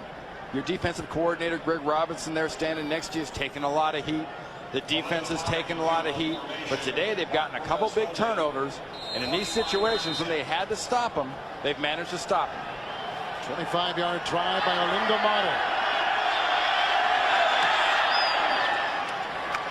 3 more on the board, but Miami had 2 goal-to-go situations, and both times, Randy, they've had to settle for 3 apiece. If you get goal-to-go, you lose when you kick a field goal. There's no other way to look at it as an offensive player. You're paid to score touchdowns, not use the kicker. Samari is booted 3. A look at Brock Marion as he walks off the field. Kansas City got a touchdown run from Priest Holmes. Touchdown catch from Tony Gonzalez. Let's go downstairs with Beasley Reese. All right, guys, I'm with Coach Wonsack. Coach, what are you going to tell the guys in the locker room? Well, obviously, we're down a turnover margin 2-0. We're still within a score. We just got to come out and play football the second half. I mean, we knew coming into here, it's a tough place to play. We would have to win this thing in the fourth quarter, and that's what it'll come down to. Thank you, Coach. By the way, no team has scored more fourth quarter points in the NFL than Kansas City. So it's going to be a chore any way you look at it. We're at halftime, and the Chiefs in a surprise leading undefeated Miami 24-16. 16 lead for the Chiefs over the undefeated Miami Dolphins. Kevin Harlan, Randy Cross. What are you looking for in the second half? Well, you know, Jim Nance in the pregame and us at the beginning of the game said that this was a sandwich game. That's right. Well, so far Miami's kind of choked on that sandwich, and it's because Kansas City has played some defense, and their offense has been down the field and not conservative. Don't get conservative. So Miami has it teed up. with Monterey at the 30-yard line. And deep back Dante Hall for the Kansas City Chiefs. And a perfectly placed kickoff, out of bounds, touchback to the 20-yard line. Moments ago, Beasley Reese had a chance to talk with Dick Vermeil. Coach, what was your message in the locker room at the half? Well, first off, I said we've got to do a better job in exchange of kickoffs. We're losing field position to those guys. They're getting the ball out too far. Then the other thing is second quarter with our lead and we're backed up, we're kicking the ball and they're back on the field in real good field position. So we've got to move the ball when we're backed up. Even though we have the lead, we got to get out of there. We got to get out and get our defense off the field. We're putting them back on the field in poor field position to defense. Thank you very much, Coach. It's 1st and 10, and Priest Holmes sent on a dive for a gain of 1. Larry Chester makes the stop for Zach Thomas. 2nd down 9. Yeah, it's a great point Dick Vermeil just made to Beasley Reese, too, about average field position starts. I mean, Miami's at about the 35-yard line, it seems, every time they get the ball. And Kansas City's down around the 20 every time they get the ball. And Dick's offense has got to move and keep doing what you were doing. You didn't get there by being conservative. You used Gonzalez, you used the receivers, you used Holmes. 2nd down 9. Big slant from the 21-yard line. Pass is caught close to a 1st down. Johnny Morton, gain of 9. And let's see where they spot it. It is. Get the 1st down. And this is a good example. Trent Green, it's not complicated. It's not wide open. But look at the body position that Johnny Morton, his receiver, got in front of Sam Madison. The only way for Madison to get to the ball was to go through Johnny Morton. That's one of the little sly receiver tricks that some of these veterans like Johnny Morton learn. Trent Green has thrown 2 touchdown passes today. 30-yard line, 1st and 10. Priest Holmes going to be slippery, but taken by Chester and Brock Marion and Moreland Greenwood. Gain of 2. And they'll spot it near the 32-yard line. Yeah, we keep talking about what are you going to do and how you're going to move the ball and what you want to do. And I keep mentioning, don't do this. Don't bounce this way. You've got to go and hit. Get up the field, because this defense is taught to funnel the ball out. And there's going to be linebackers and there's going to be corners out there to make the tackles if you keep funneling it. Very fast defense. 2nd down, 8, 32-yard line. Johnny Morton is on the fly. Tate with the block. Good time for Green. Hitting Priest Holmes out of the backfield. A gain of 11 yards up to the 43-yard line. Tackled by the linebacker, Moreland Greenwood. We sat down and talked to Priest Holmes on Friday, and I was so incredibly impressed with this guy. I mean, plus the fact he's not a real big running back. If you see him bouncing off people and hitting people, you figure, hey, he's got to be a big running back. He's not, but such a strong character guy. And, you know, Dick Vermeil made a comment of him kind of being his E.F. Hutton guy, because every time he opens his mouth, his teammates pay a lot of attention. He gives them big returns. 43-yard line, 1st and 10. Green again down the middle through the hands of Gonzalez, incomplete at about the 43-yard line in Miami territory. Arturo Freeman, Brock Marion there, 2nd down 10. You got to like the play calling. You got to like what the Kansas City offense is doing. You see the Miami Dolphins defensive leaders, you know, defensive lineman, defensive back. Where's Zach Thomas? Where are the linebackers when you're talking about tackles? Because Zach Thomas is a guy, especially against a team like this, that will lead your football team in tackles every single week. 2nd down, 10, 43-yard line for Trent Green outside. Priest Holmes, chased by Rogers, and brought down after a 1st down at the Miami 43-yard line. A 14-yard pickup. Priest Holmes, as we said before, the #1 receiving AFC running back. And he shows it today with this 3rd catch. Well, one of the reasons you're not seeing much Zach Thomas is game plan. Because Al Saunders says, hey, look, if Zach Thomas is going to line up here and he's going to come here and he's going to be a pinball, watch my running back swing out for a pass. Look at Zach. He's blitzing. And that's how you become a pinball. You get Waters bouncing you around, you end up on the ground, and your quarterback has the time to flip it out for a good run to the running back. 1st and 10, 43. Down the sideline for Tony Gonzalez. Chased by Madison, breaks a tackle of Arturo Freeman. His 2nd touchdown catch today.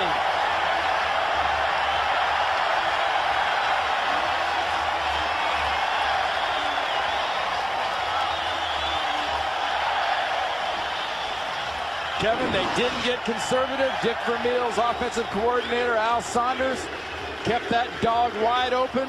Used the flips to Holmes. Look at this move right here. Does he go out of bounds? No. Do you tackle a guy like that big, that high? Also, no. Man, is this guy fresh. No training camp. He said, I've never felt this good this late in the first month of the season. His career 100-yard receiving game. Straczynski's hold, good for Morton Anderson's extra point. Trent Green has thrown 3 touchdown passes today. And no interceptions. Look at the lead. Just drops it over the top of the head of the Dolphin defender. There was nothing he could do. Well, this score is going to surprise some people around the NFL. The Dolphins trailing 31-16 to the Kansas City Chiefs. Tony Gonzalez just snared his 2nd touchdown reception of the day. Swing kickoff by Morton Anderson. Inside the 10, Johnson.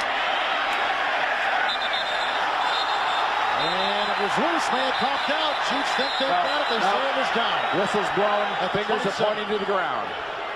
27-yard line. Ruled down before the ball came loose. Monty Beisel was in on the tackle for Kansas City. And we're going to find out, like we said before, in the first half, what kind of come from behind Team Miami. We talk about matchups and how important coaching is. Look at this adjustment in the second half. That's Tony Gonzalez lined up just to Trent Green's left in the backfield. What's the matchup? Matchup right there. That is Sam Madison, the cornerback. Physical mismatch with Tony Gonzalez in corners and safeties. Dolphins were down earlier by 14. Now they trail by 15 from their own 28. First down and 10. McMichael, the rookie tight end, is on the move. Williams in the backfield with the fake. Jay Fiedler. And down the middle he goes where it's caught. At the 45-yard line, a 19-yard pickup for Arondé Gadsden, who is tackled by Belzer. First down Miami. Don't forget what Dave Wanstad told Beasley Reese. We're thinking of this as being a fourth quarter game where we have to win. You're starting to get the ball down the field now for Miami, into the heart of the field. You're getting the ball to Gadsden. You're getting the ball to Chambers. You got a little bit of the action, McMichaels. They got a little bounce and a little bit of momentum going, but Dave Wanstad knows he's got plenty of time in this game, and if they win it, it'll be right at the gun. Fiedler 18 of 24, 48 of Kansas City, 1st and 10. Here comes Ransom. There goes the pass. He's got Chambers at the other end. Inside the Kansas City 15-yard line to the 13. It's a pickup on the play at 39 and a first down. Chris Chambers lines up in the slot right here, and he's going to come all the way across the field. This takes as much time as it looks. Good protection by the entire offensive line of the Miami Dolphins. Fiedler throws a very nice ball. And this is the weapon you have to worry about, because when you get a matchup between Marcus Patton and Chris Chambers, you've got the matchup you want. That's an matchup. 1st and 10, 14-yard line. Ricky Williams on the leg. Good block by Todd Perry. Belzer brings him down. At the 3, 11-yard gain. Belzer brought him down, but if there was a tackle clock like there is a shot clock in basketball, the clock would have gone off. Nice job up front by Perry. Wade turns out, but this is all Ricky Williams. I mean, the first 3 yards were the line. The next 7 or 8 are pure Ricky Williams. Watch this power, the acceleration. He's not going down. Dolphins have struggled in goal-to-go situations today. 1st and goal at the 3. Ricky Williams, touchdown. Just like that with a nice lead block by Todd Perry.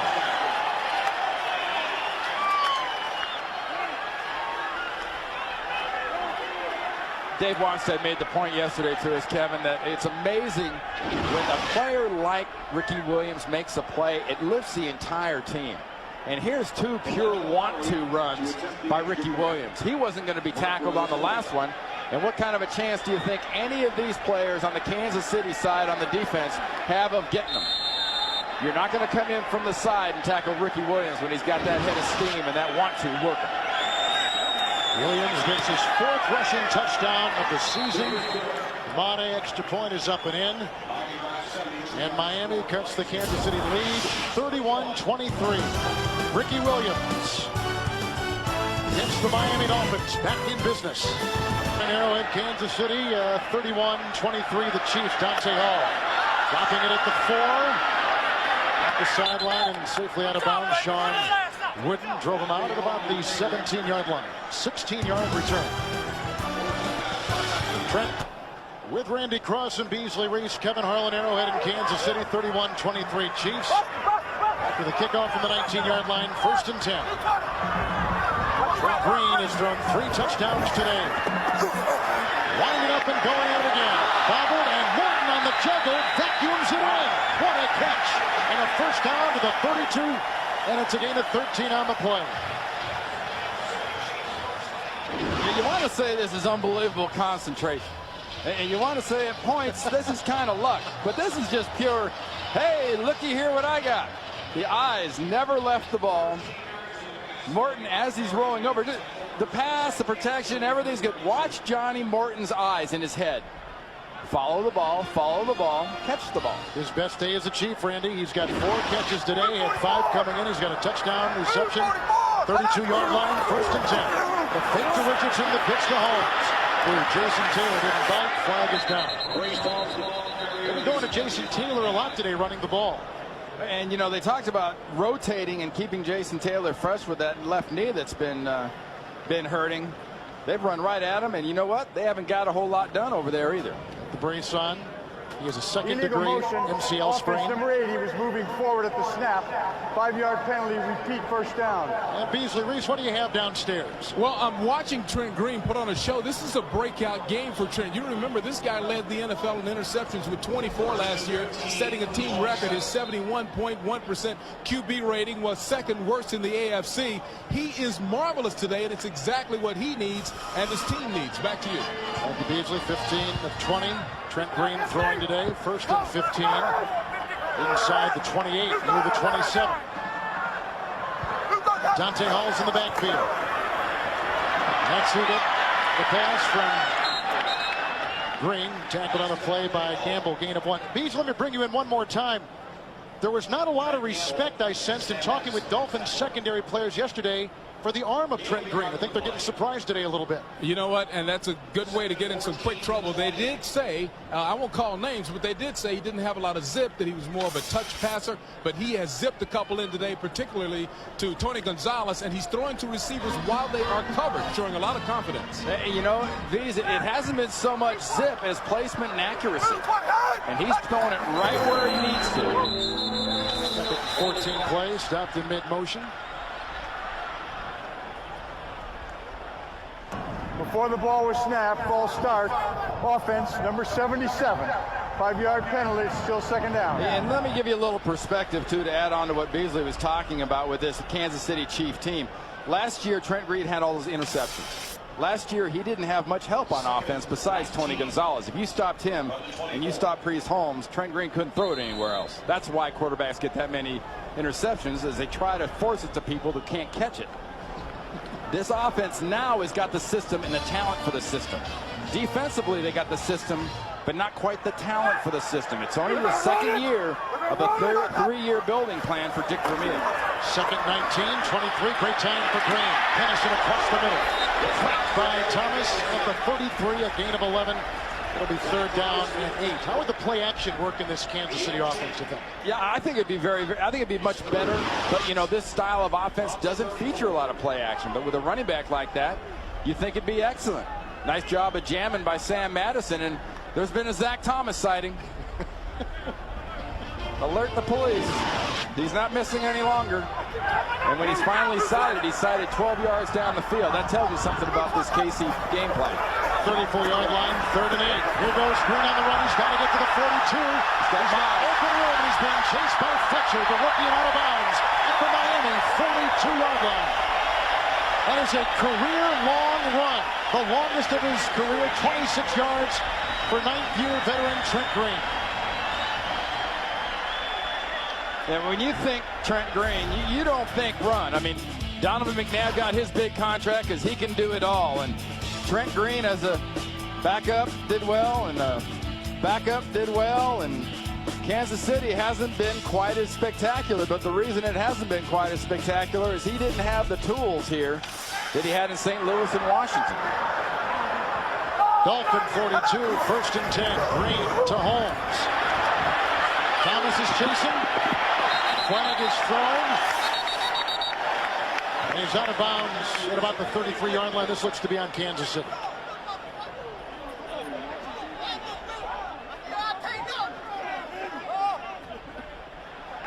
Holding is the call. Tried to go and stretch that run a little bit. Much to the chagrin of head coach Dick Vermeil. Holding. Offense, number 82. 10-yard penalty. Repeat first down. Until 5-7, Dante Hall. CBS Monday is America's best night of television. Starting with the King of Queens. Yes, dear, everybody loves Raymond. Still standing, the series premiere there. CSI Miami and the award-winning Late Show with David Letterman. It's Monday on CBS. I like that CSI Miami. Oh, I do too. I watched it last weekend. You know, and they broadcast it in HD TV. Oh, they That's do? even better. Oh, yeah, that in the regular CSI. That was a spot foul, so it is at the 50-yard line, 1st and 10. Make it 1st and 18. Rodgers has Holmes from behind after a gain of a yard to the 49-yard line. It'll be 2nd down and 17. You know, that's sort of a play there that should have been either a negative or a -1, and the only reason it wasn't is because of the way that Priest Holmes runs. When you got running backs like Priest Holmes and Ricky Williams, they don't have much give up in them. They don't have many of those, you know, let's live to fight another day kind of running style that fall to the ground when they figure they're beaten. They fight for every last little scrap. 2nd down, 17, Miami's 49. Here comes Taylor. Here goes Green. Oh, and some contact. Incidental. No yellow on the play. They were going deep. The coverage was applied by the rookie Jamar, make it the 2nd-year player Jamar Fletcher. Incomplete, 3rd down and 17. As you can imagine, the crowd here in Kansas City not too crazy about this, but this is a case where the officials have to say, you're going to believe me or lying eyes? It's just incidental. There's nothing Fletcher can do about getting tangled like that. Kennison's foot gets tangled with his leg or foot and falls down. He struggled against Marvin Harrison with the Colts. Was better last week against the Jets. 3rd and 17, 49-yard line of the Dolphins. Don't be fooled. Everybody struggles with Marvin Harrison. Yes. Grant, his receiver fell. Dante Hall fell at the 44. Kansas City's got a punt. We're going to send it away, too. Punting to New York and Jim Nance. All right, Kev. Fred Taylor of the Jags has more total yards than the entire Jets team. 221 total yards, 127 on the ground, including that 22-yard touchdown. They're on to the 4th quarter, and the Jets are getting blown out again. Let's go back to you. Thank you, Jim. The Jets, Randy, have won 8 of their last 10 games on the road. What's happened there? Remember I told you about watch out for the dog factor between them and Washington? Yep. They quit on Parcells, they quit on Groh, and be careful, Herman, they'll quit on you. It's a big statement. Straczynski is in, and he's going to maroon Miami at the 8-yard line. A beautiful 41-yard, well-placed punt. Today for Miami. What Dick Vermeil told Beasley coming out of the tunnel at the end of the half, beginning of the half. We have to improve our field position. We're not trading off well. That's a trade he'll take. 8-yard line, 1st down and 10 for Fiedler. The fake goes to Williams. The time plentiful. And the pass on the money. Caught 21-yard line. That's good. He was forced out. Chambers. Yep. Grabs it. A 1st down. At the 21, a gain of 13 yards. I like this kid. First out of bounds by Rule. That's a complete pass. He has 4 receptions for 74 yards today. You want to talk about upside? Chris Chambers has as much upside as any young receiver we have in the NFL. Watch him catch the ball. Would have come down in bounds. Crowd doesn't like it, but wouldn't expect him to. Would have come down in bounds, but Warfield forces him out. Excellent call by the officials who were right on the spot. 21-yard line, 1st down and 10 yards to go for the Dolphins. Ricky Williams stood up and bent it. Right off the bat, Marcus Patton, gain of 1 at the 22-yard line. 2nd down and 9. You know, it's really eerie how much this Kansas City Chief team reminds me of a team I played on earlier in my career. When Bill Walsh and Montana first got together, it was around 1980 or so. We were one of the top 10 offenses in the league, but our defense could hardly stop anybody. So the pressure is not so much on the defense of Kansas City, it's more on the offense of Kansas City to keep producing and matching the points that Miami's going to score. Near the 22, 2nd down and 10. Fiedler, great time by that offensive line. Now chase, now throws. Incomplete. He had plenty of time to throw, just no one could get open, so the secondary did a pretty good job for the Chiefs. Oh, an excellent job. But look what Ricky Williams has done today is he's obliterated tackles. I wouldn't even call that on Wesley breaking a tackle. That's eliminating a tackle. And when you're tackled, just don't be tackled. Hey, Ricky will smack you. Ricky will come at you. And if you're going to tackle Ricky Williams, you had better have help. 3rd down and 10. Outside the 21, shy of the 22, Fiedler. He's hit as he throws, downfield looking for Chambers, double covered, incomplete. They had Barchi and Wesley on him. Remember we talked earlier about how do you get into Trent Green's head if you're the Miami defense? Right now, Jay Fiedler is getting after. He's getting after him. They're smacking the quarterback around, and it's just sort of affecting the timing. He overthrew that pass because he knew he had to get rid of it. He had to guess the spot it was going to go to. Fiedler today, 20 of 28. He has thrown a pick to Warfield. Mark Royals to punt. Dante Hall. Great special teams, but McGarrihan can't get him down. Robert Edwards can't get him down. Finally, Travis Minor falls on him. A flag is down. Dante Hall got himself down. Right. I think McGarrihan, as he was going over the top of Dante Hall, might have grabbed his face mask.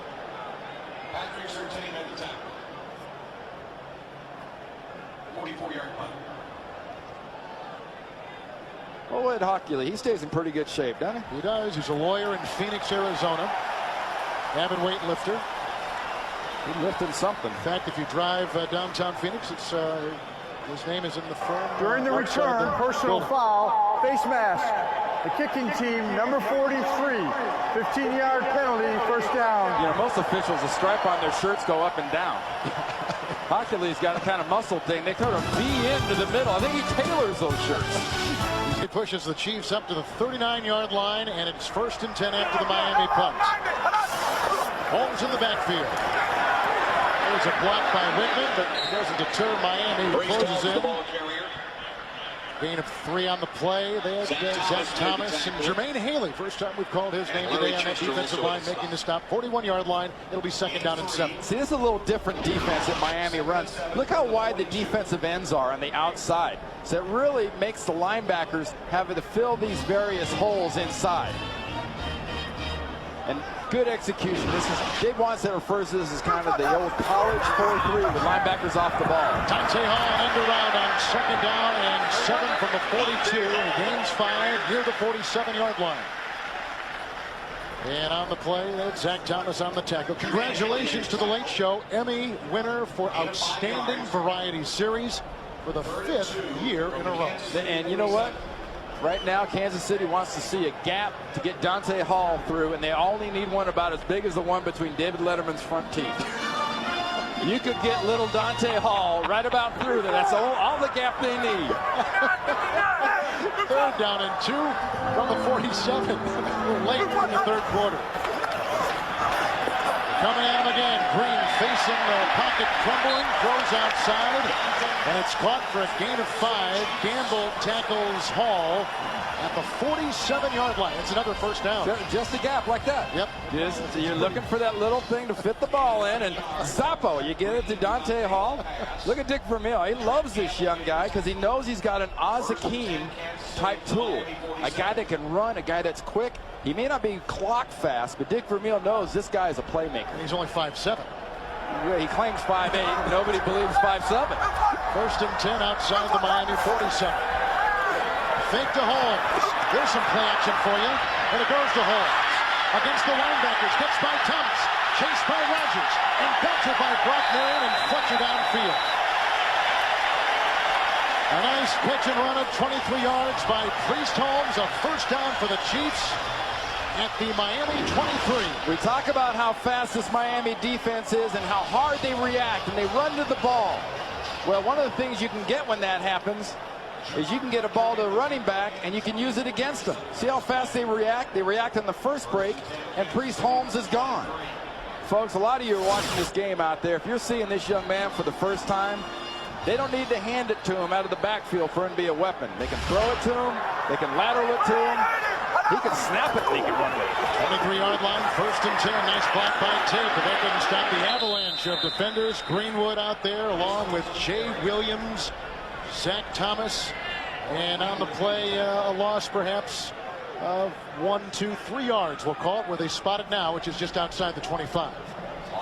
And one of the reasons that Al Saunders, the offensive coordinator, has to flip the ball to Holmes the way he is, throwing a little check down passes, get him in a screen, is the speed of this Miami defense is so impressive.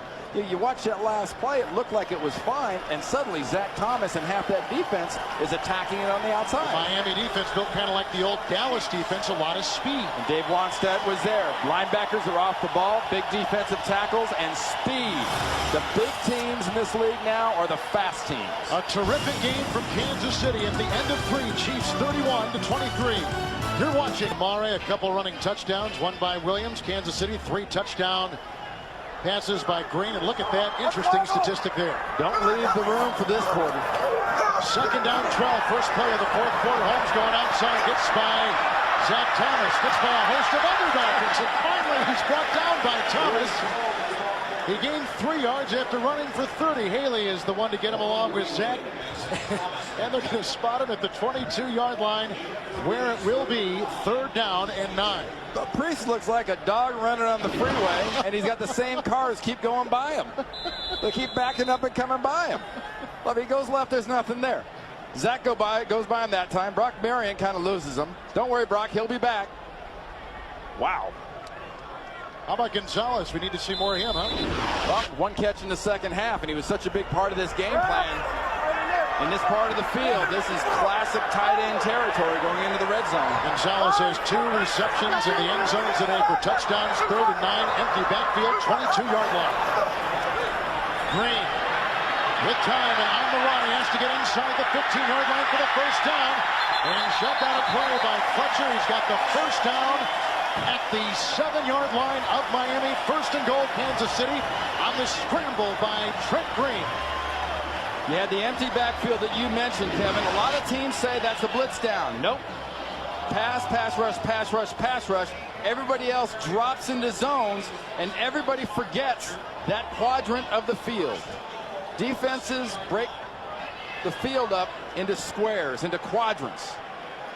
And that quadrant right there should have a vacancy sign blinking on it, because there's nobody there. Green is the leading rusher with 3 carries and 48 yards. 1st and goal at the 6. Green looking for his second option to the end zone. Touchdown! Who else but Tony Gonzalez? His 3rd touchdown reception today.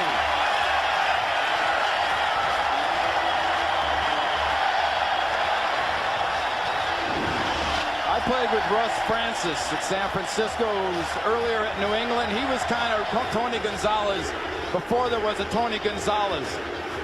But watch Tony Gonzalez's concentration, just like Russ Francis, who I played with. He wanted the big plays. He wanted the big passes.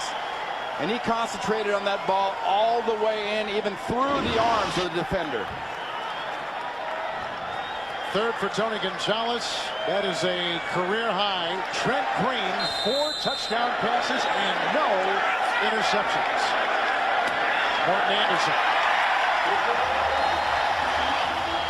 All around the NFL, they're looking at scoreboards and they're thinking, what is going on at Arrowhead? What's going on is you're going to have a lot of offense, because I guarantee you one thing, Miami isn't done either.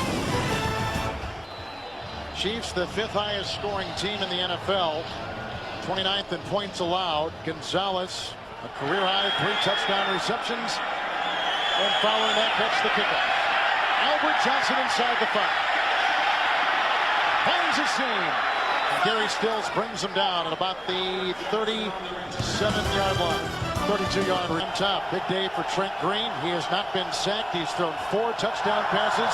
Now his counterpart from his 37. First down and 10 for Jay Fiedler. Dedrick Ward is in the game, and Ward gets the offer. Incomplete. Coverage on the play by Corey Harris. It'll be second down and 10. Well, you remember earlier the job that we showed you, the position on the pass that Johnny Morton had gotten, just sort of getting that body in between the defensive back and the ball. Didn't happen there. Almost got it done, but Harris was able to reach around from the inside. Wasn't completely blocked off. Second down and 10 from the 37.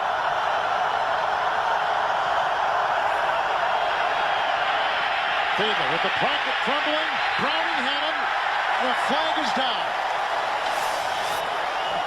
That is the second sack today by Miami. If it holds, Eric Hicks got him on the second shot.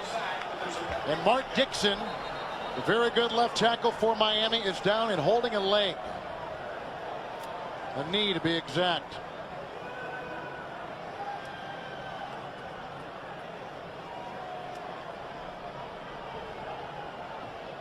Dolphins trailed by 14 in the first half. They trailed by 15. Now again here in the second half. Mark Dixon. This is against Kansas City. He is the 4th different left tackle to try to take the place of the great Richmond Webb. Defense, number 59, downfield away from the quarterback. It's a 5-yard automatic first down. Glenn Contreras. Yeah, I tell you, and Mark Dixon too is a great technician, and I think one of the best finishers. A guy that knows how to finish a block off in the league. Playing kind of out of position. You saw his legs get tangled up. Just coming in from behind there.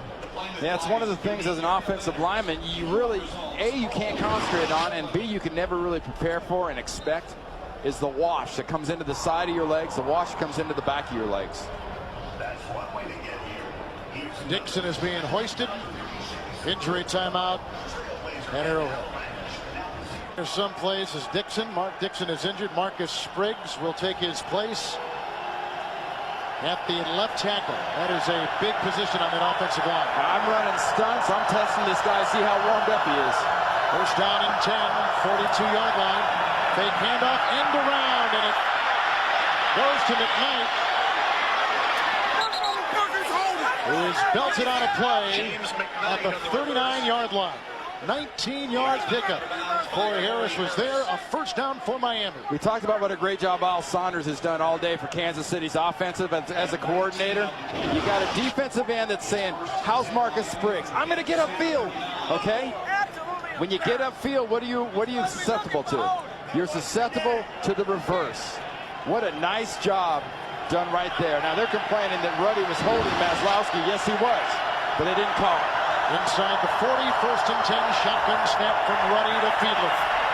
Waits a pass, caught by Gadsden, picked up by Bartu inside the Chiefs 20 to the 18-yard line.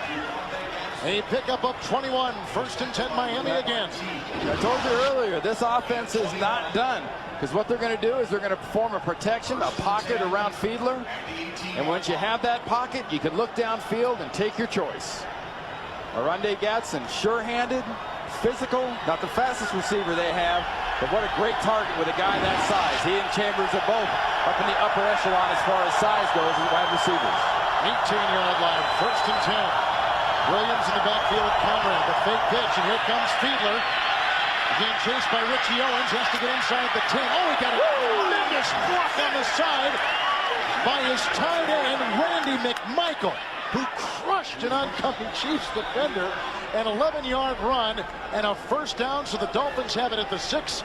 First and goal to go. Remember I talked about how much it can buy you? The block Fiedler made on that one play, or Green made on that one play. Oh, it buys a lot of stuff in the locker room. Here comes a rookie. Here he is right here. Watch McMichael. Yaka! That's a young guy who gets it. First and goal at the 6 for Fiedler. Good block by Spriggs. Touchdown, Rob Conrad. His second receiving touchdown of the season. Miami refuses to die. And they won't go away. This is a quality offense going against a defense that is doing the best it can. Personnel-wise, they don't match up, and Dick Vermeil knows the pressure in this situation isn't on his defense. The pressure in this situation is on the offense to keep scoring, and as much as they can keep scoring, hoping the defense on the other side eats a little clock up while they make the other guy let the guy score. Third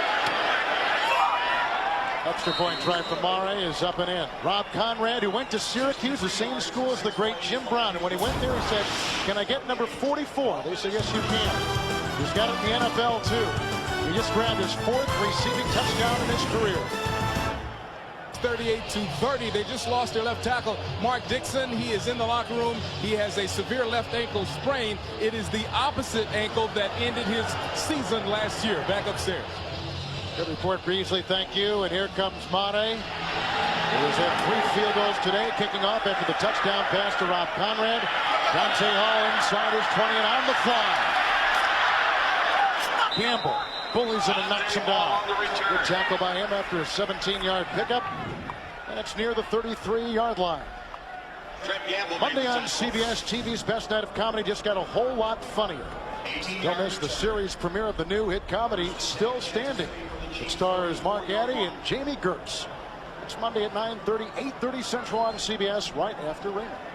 With Randy Cross, Beasley Reese, Kevin Harlan at Arrowhead. A lot of scoring in the game. Fiedler has thrown a touchdown pass. Quarterback sneak for another. Ricky Williams has a touchdown run. But the story has been Trent Green. 4 touchdown passes, no sacks today. He's been splendid. From the 34, 1st and 10, play action. Here comes Jason Taylor. There goes the pass. Wisely throwing out of bounds.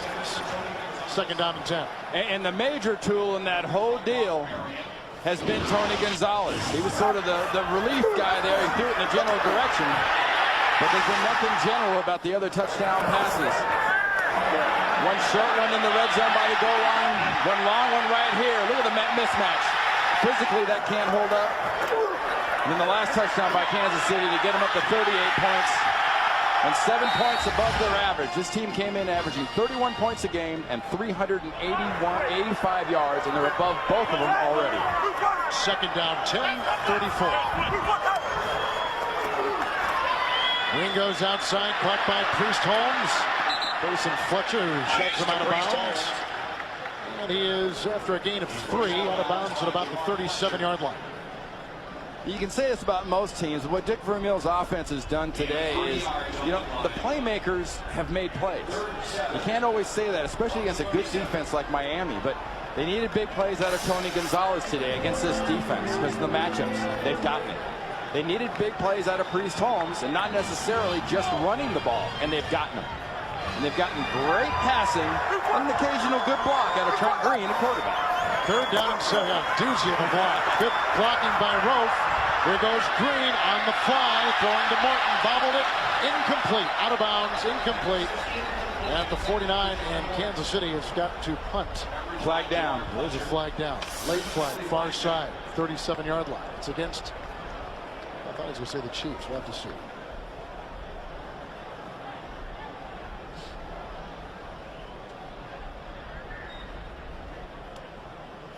It is. Against Kansas City. That was a big defensive stand by Miami. It really, and this is why I say the pressure is not on the Kansas City defense. The pressure is on the offense of Kansas City to hold on to the ball and try to keep that other offense off the field and from scoring. Illegal forward pass. Kansas City, number 10, was beyond the line when he threw the pass. That's a 5-yard penalty and a loss of down. Brings up 4th down. So now exactly what Dick Vermeil was talking about, his offense having to keep the ball going, having to keep things going. Just a little while ago, you were looking at a 15-point advantage. Score a touchdown, it's down to an 8-point advantage. Get good field position here off this punt. Move the ball down, you're talking about a 1-point advantage. Krasinski off the side of his foot. Albert Johnson will wave it away. Now he picks it up. He did not signal for a fair catch. He's just crossing his arms, and you can do that. It's when you raise your hand vertically that you get called for the fair catch. So he picks it up on the bounce, 47-yard punt, and he's out of bounds at about the 27, 28-yard line. Well, Thursday on Survivor, don't miss a challenge so intense the tribes will be at each other's throats, literally. The original and still the best and all new Survivor. Thursday, 8 o'clock, 7 Central on CBS. I've watched both of them. They are excellent. They're better than the first one. I like them all. Nah, that was really, I keep guessing wrong, though. It's kind of like being a defensive coordinator going against a good offense. I keep guessing wrong. I'm putting the wrong people off the aisle. 29-yard line, first down and 10 for Jay Fiedler coming off a touchdown pass. Last series to Connery. A fake to Williams and a throw to Williams. One-on-one with Bartee. Finished off by Maslowski near the 35. Will mark it at the 36-yard line. A gain of 7 on the play. Clock continues to announce down to 10:30 to get out of bounds. Timeouts in this second half. 3 apiece. Well, Dave Wanstead just saw his quarterback, Jay Fiedler, just show you why they have so much confidence in Fiedler.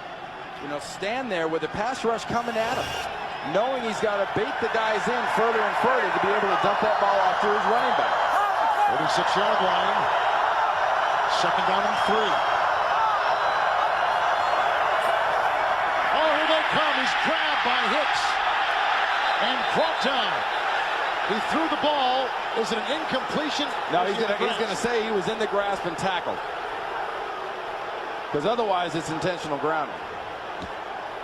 Obviously. Because Dick Vermeil was the intended receiver. Forward progress was stopped. He was being driven back. Therefore, he was down as a sack before he threw the ball. Third down. That's a good call. Third sack of the season by Hicks. The second sack today by the Kansas City defense. And Jay Fiedler today, it's one thing you kind of came in not expecting. But these knockdowns have been almost as important as these sacks. 5 knockdowns against a team that's known for its running. It's third down and 10 at the 29. And Fiedler intercepted. No one home except Wesley of Kansas City. Free clock, and here he goes. Out of bounds at the 16-yard line.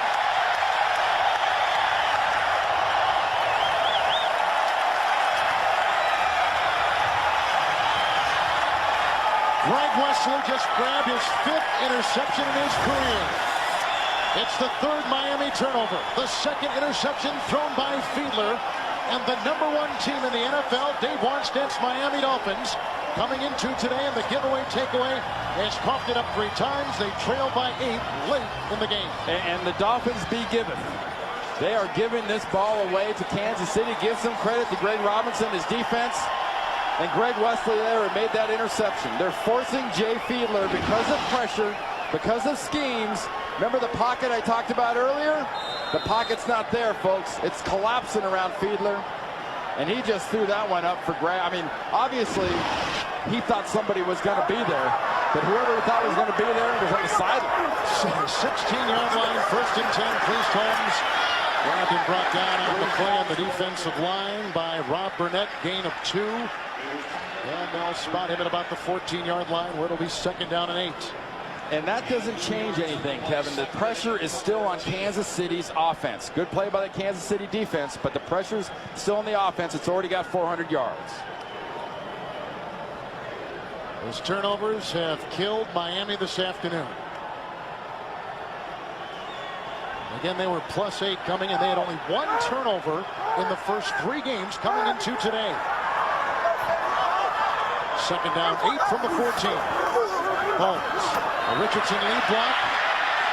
Bumps into Richardson and finally brought down by Jermaine Haley along with Moreland Greenwood at about the 10-yard line, picking up 4 yards. And we talk about this offensive line of Willie Rofe, Will Shields, Casey Wegman, Brian Waters, John Tate up front in front of Holmes, and that's why you're glad if you're Kansas City, you've got this big group. Here in this point of the game, in this part of the field, with 8.5 minutes to go, just under now, you want to be able to pound, power, and control the ball if you're Dick Vermeil. And here, field goal is not the idea. You're still playing against a potent offense. You want to get 6. Third down and 4 at the 10. Holmes, who's got a rushing touchdown today, hurdles his way to the 7. Shy of a first down by about a yard. Fourth down, and Miami's defense appears to have done their job at holding the Kansas City offense out of the end zone, and Dick Vermeil is selected to go for 3. We think he's got the kicker on the field.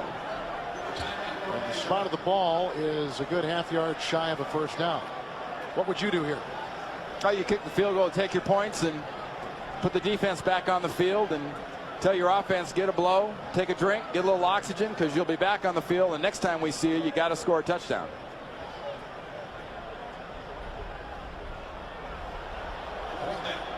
This game is vital for the Chiefs in their division. Oakland is 2-0. San Diego and Denver are 3-0. A loss today for Kansas City could have been fatal. Well, it's equally as vital for Miami. Miami's in the division with the world champion, and New England is showing no cracks and any flaws. The Jets are rolling over and playing dead. Buffalo's got a lot of upside, but Miami needs to keep the push against New England. They have got to win this game to keep pace. Anderson built a 51-yard field goal earlier in the game, and he sets here to try a 24-yarder. 17 straight for him. That's the longest current streak right now in the National Football League. Last year he was with the Giants, kicking in the Meadowlands. We talked at the beginning, this being a sandwich game where emotionally Miami was going to be susceptible, and they have been susceptible today to a really inspired Chief team. 18 straight. And the Chiefs up their lead to 11, 41-30 with 7:33 to play in the fourth quarter. Wednesday on CBS, the all-new Amazing Race begins. 12 new teams once around the planet on the adventure of a lifetime. Don't miss the season premiere of an all-new Amazing Race Wednesday at 9, 8 Central on CBS. With Randy Cross and Beasley Reese, Kevin Harlan, and Rockin' Arrowhead. They have seen some offense today. 71 points between these two teams. Chiefs coming in as the 5th leading scoring team in the NFL. We were just talking about the amazing race, and we were just previously talking about AFC East and AFC West. Both those divisions are going to go right down to the last game, I think, because you got some of the better teams in the entire league, and a team like Kansas City isn't out of it. They're not eliminated. It's early, but if you got tools like Tony Gonzalez and Johnny Morton and Priest Holmes and Trent Green and the players that they have on offense, you will always have hope no matter what the game is. Each team in the West has their own weaponry that is very, very effective, and we're seeing that in Kansas City. With Gonzalez, Johnny Morton has got a touchdown pass today. Of course, the 2nd leading rusher in the NFL, Priest Holmes. Holmes today has carried it 20 times for 41 yards. Ricky Williams, 14 carries, 66 yards. Williams leads the NFL in rushing. And the kickoff by Anderson after his field goal. Johnson inside the 5. Tripped up, brought down. Lyle West sat on him at about the 26 to 24-yard return. But the story of both those running backs and the story of both these offense isn't really in the numbers, because the numbers aren't impressive when you talk about Priest Holmes rushing or so much Ricky Williams rushing. It's in the plays they've made and how they've made them. It's breaking the tackles if you're Ricky Williams. It's saying if you're Priest Holmes, the running game's not there. I'm averaging 2 yards a crack. Well, I'll catch one out of the backfield and I'll get 25 yards. It's total yards and how they're able to get those yards that are important for these two players today. Robert Edwards is in, and Williams on the sideline. First down and 10. 26-yard line for Fiedler, who has thrown a couple picks today. One to Warfield, one to Wesley. First and 10. Good block by Wade, the tackle. And the pass is caught by the talented rookie tight end McMichael. It's a gain of 5. He's up to the 31-yard line. Taken down by a couple of Chiefs, but Greg Wesley tattooed him over there. It'll be 2nd down and 5. And we were just talking about the running backs that we talked at the beginning of the game, but if you had to say who the key players in this game so far have been, it has to be the quarterbacks. Trent Green has had a masterful game for him so far in this game. Fiedler has made some mistakes. This offense, if you're pointing fingers at the moment, you got to point fingers at the Miami offense and say you haven't held up to your end of the deal. Forward in motion, 31-yard line, 2nd down and 5. Deep drop for Fiedler. Hit by Sims. Deflected and intercepted. It's Wesley for a second time. Dedrick Ward gets him from behind. That may shut the door on Miami by Kansas City's much maligned secondary. Well, if anybody knows not to let up, it's Dick Vermeil and his staff with the Kansas City Chiefs. In spite of making the plays, Wesley not only knocks it away and makes the play in coverage on the rookie McMichael, he then gets the interception.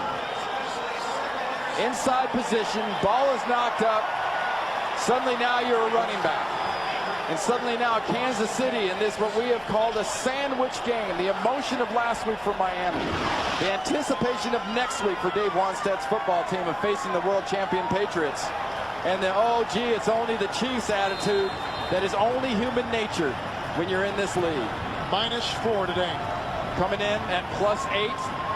You've halved yourselves as a team. And they've been created mostly. Inside the 20, Trent Green has not been sacked. He's thrown 4 touchdown passes. He has not thrown a pick, and he's going right to work again. Gonzalez to the end zone. Well shy of it, Tony Gonzalez.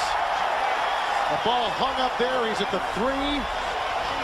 He picks up 16, even in a defense where he is draped in 2-3 defenders. He still makes the grab. 1st and goal. Well, we saw Jay Fiedler try to fit one into his tight end that Wesley bounced up and intercepted. Trent Green has got it going on. He's got the accuracy, he's got the float, and he floats it to the perfect spot. Do you need a rocket arm? No. Do you have to be able to drop it where it needs to be dropped? Absolutely, and it has to be catchable when it gets there. And all of the above are covered right there for Trent Green and Tony Gonzalez. 7 catches today for Gonzalez. 1st and goal, the fake. Green looking for Gonzalez again, but this time goes to the other tight end. That is Billy Baber. His first career touchdown reception. A flag is in the back of the end zone. That's a personal foul against Miami for a late hit. He wanted Gonzalez off the bat. He went to the 2nd tight end, Baber. You know what? The reason Baber was open Gonzalez is he saw the same. No, he saw the same thing you saw, and I saw, and everybody at home saw. Tony Gonzalez going out. Personal foul, unnecessary roughness, defense. Number 99 after the touchdown. That penalty will be enforced on the kickoff. The touchdown is good. Look how close Baber and Gonzalez are in the end zone when we view the replay, because they were no more than, what, 5 yards apart. Makes you believe that somebody upstairs has got a plan for this guy. 2nd and 5, they go outside. Chambers makes the grab. 2nd down 6 from the 37. Fiedler, hit as he throws again. Nice catch by Chambers. Dolphins down by 18. We've got 3 timeouts. Fake to Edwards. And a wobbly pass by Fiedler. Intercepted for a 3rd time today by Craig Wesley. Can you say play center field? 3 interceptions by Wesley. Fiedler has thrown 4 interceptions and 5 total turnovers by the Dolphins this afternoon. He's getting to show what he can do. Straczynski to punt. High, floating. Albert Johnson. Full Richter, the reserve wide receiver, had a beat on him and buries him. 16-yard line, 1st and 10 for Fiedler.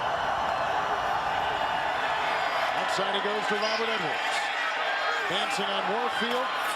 Flies by him. And then they stopped running the ball. They got obsessed with the pass, and it cost them this game. 3rd down and 10, going for Chambers, and could not pull it down at the Kansas City 40. 26-yard line, Fiedler from the shotgun. Here comes Ryan Sims, and the pass is caught by Robert Edwards, held by Catrez and written down. Finally tackle him at the 21.